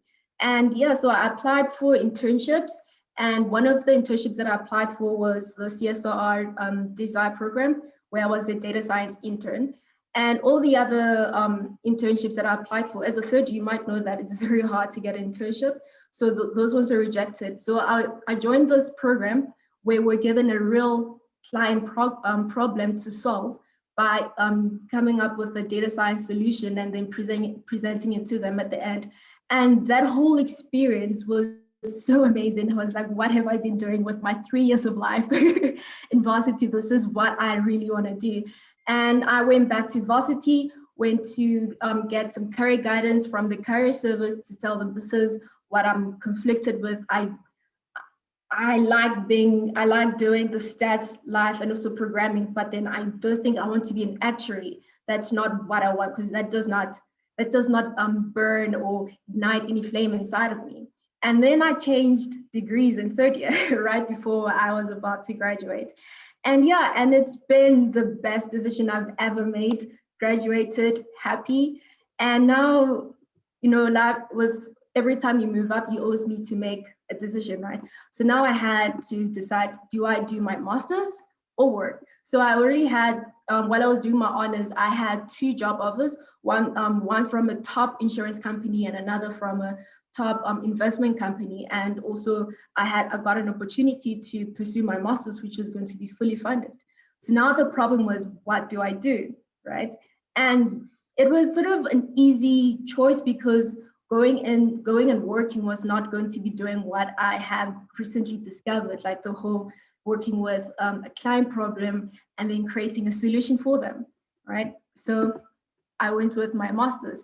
And one of the biggest lessons that I can sort of share through that journey is follow your passion, right? It's so easy to follow the masses and what people are saying, but question yourself and sort of ask yourself, is this what I actually want to do? Find that flame that burns in you and just follow it. And then now in 2017, that's when I started my master's under the CSR studentship, where they sponsored my master's. And I would do my master's and they'd also work for them part-time, which was great because I got like hands-on experience and also sort of the academic life. And yeah, and then this one time my friend signed us up for the GirlCode hackathon, which was really incredible. When she pitched the idea, it was amazing. So we 3 of my friends signed up, and yeah, we came together, brainstormed on the solution that we needed to create. And we came up with a platform that was going to help this medicine logistic company to deliver prescription medication to the patients. And yeah, that was great. And also enable the platform to help people sign up and also get the prescription, because some people are too sick or too old to go and stand in queues or travel.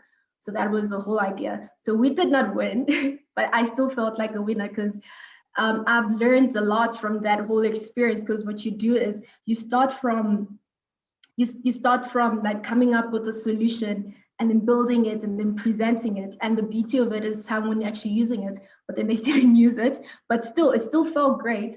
I also won a sport prize. I won a Raspberry Pi, which was great, even better, because I had never heard of what a Raspberry Pi is. And today it's something that I actually enjoy working with. I even like built a toy cart that moves back and forth using Python code. Like just from the hackathon prize, it really ignited that robotics what you call passion and interest. And then now I had to, then in the following year, I then had to start my master's research. And what I did is that I came up with a hybrid model that allows you to estimate poverty from aerial images. Because my thing was, there's so many great initiatives out there that talks about eradicating or alleviating poverty, but then there's no great way of, or like very good way of estimating it in real-time basis. And this was the point of this research. And then after that, I then went on to present my research at international and local conferences. And this year really helped me sort of work around my imposter syndrome, because I met so much great minds, and the things that I've learned from them and how they engage with others was really amazing. And one of the biggest takeaway is it's fine to say I don't know, you know. So like I was sitting in a conference room, and then one of the people that I sort of see as the biggest contributors in the AI field was asked by a student a question in his field, and he was like, I don't know. And in that moment, it just made me realize that I don't have to know everything. You can always learn from new people. You can learn from others, and you sort of grow from there. You don't have to be on the spot and always put so much pressure on yourself to come up with a very smart answer for questions that you have no idea or no clue of. And yeah, so that year ended, and now it's 2019. So now an opportunity came up where I had an opportunity to go into consulting, or choose to go into continue down this research road with CSIR. And I chose consulting. However, I had a misconception that I'll be an employee number and I will fall within the cracks and no one's gonna, see me, and I'll just disappear into thin air. But then after meeting the Deloitte leaders, honestly, that whole misconception just got eliminated. So honestly, the Deloitte leaders really value their people. They care about what you have to say. They care about your future. They care about what your plans are, and also try to sort of help you see where you fit into Deloitte.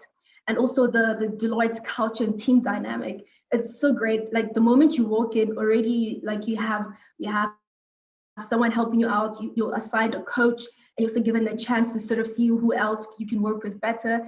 And everyone is always willing to help you.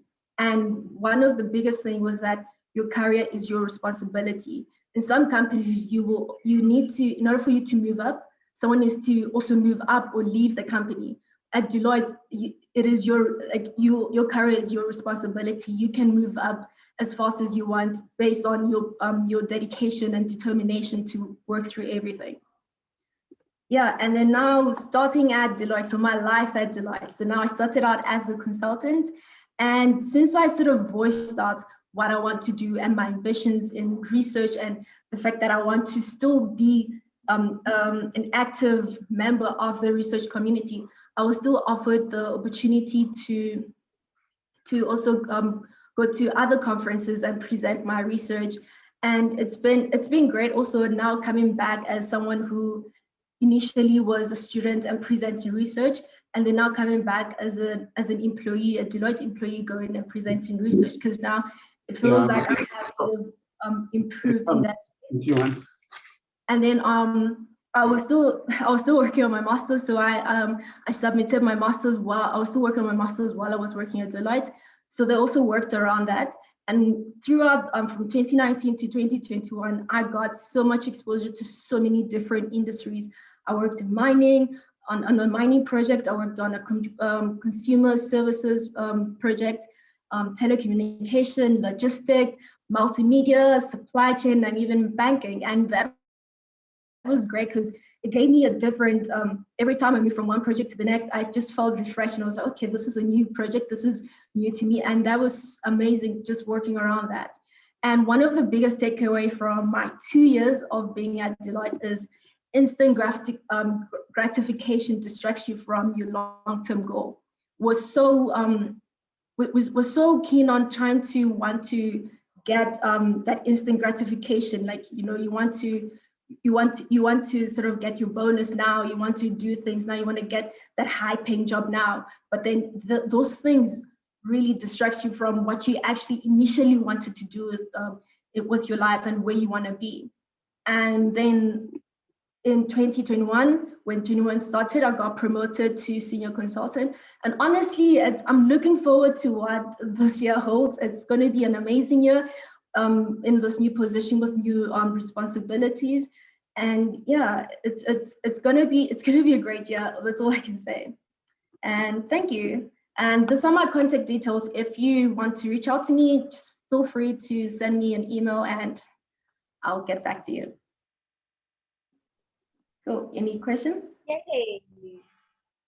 Thank you so much, Bongani. Thank you so much for that incredible journey that you've taken us through. It's honestly so inspiring. I've seen so many comments here in the message boxes, people saying how they love how passionate you are and your energy has just been great. So thank you so much for sharing with us today. Thank you.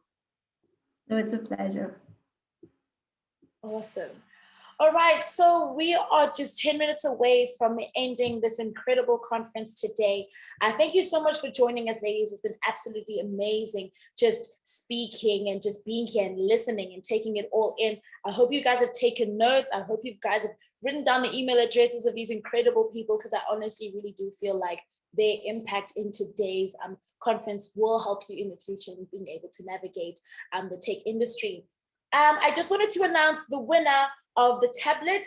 The winner is Koketso Madise. Congratulations for winning a tablet.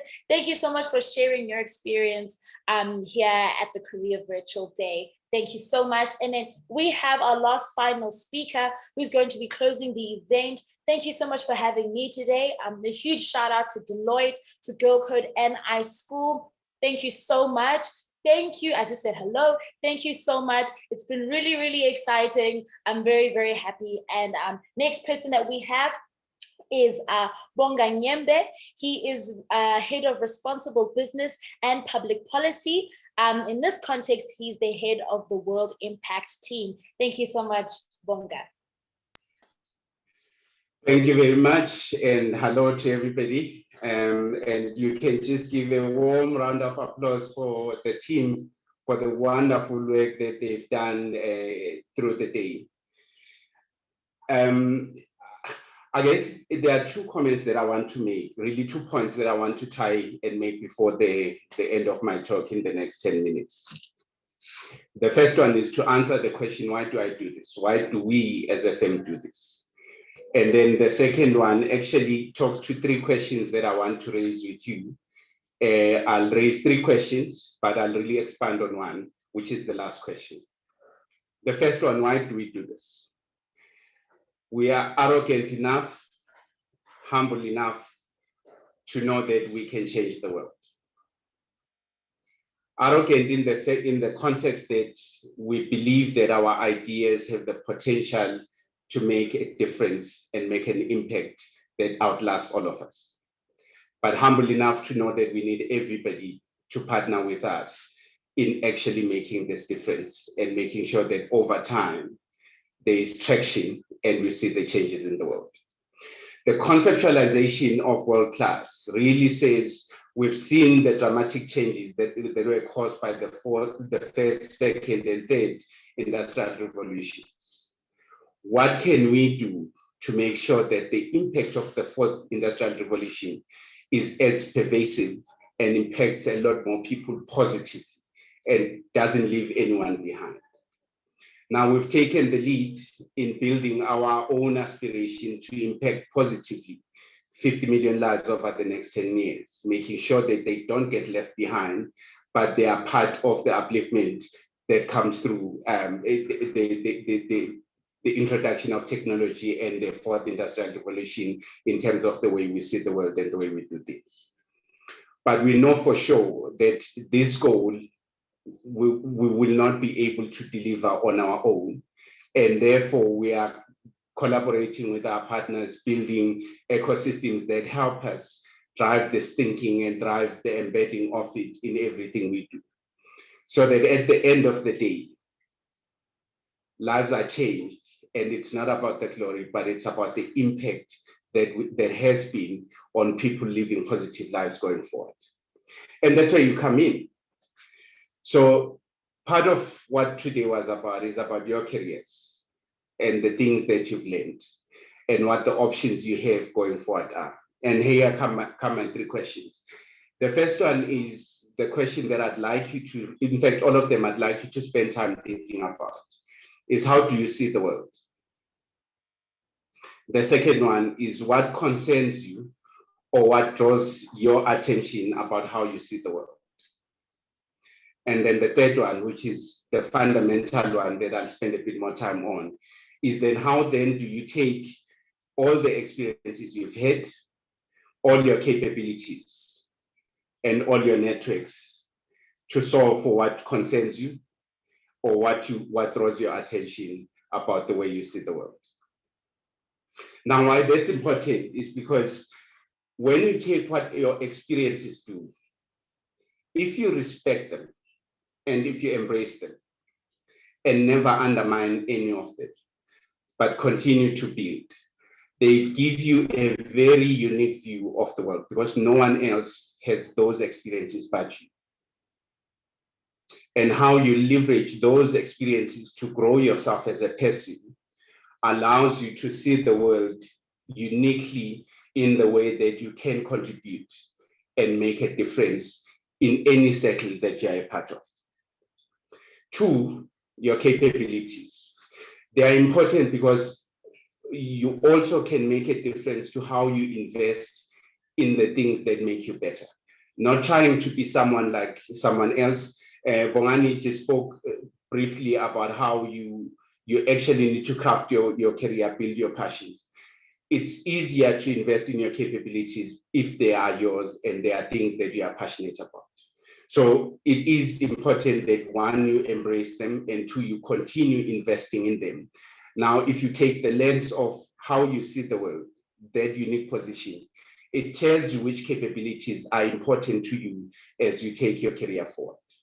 And then the last one, how do you bring your networks? You've met so many people today.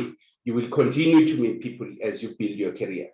All of them bring a completely different lens because they have unique experiences, they have unique capabilities. But collectively, we are able to solve for problems that have never been solved for up till now.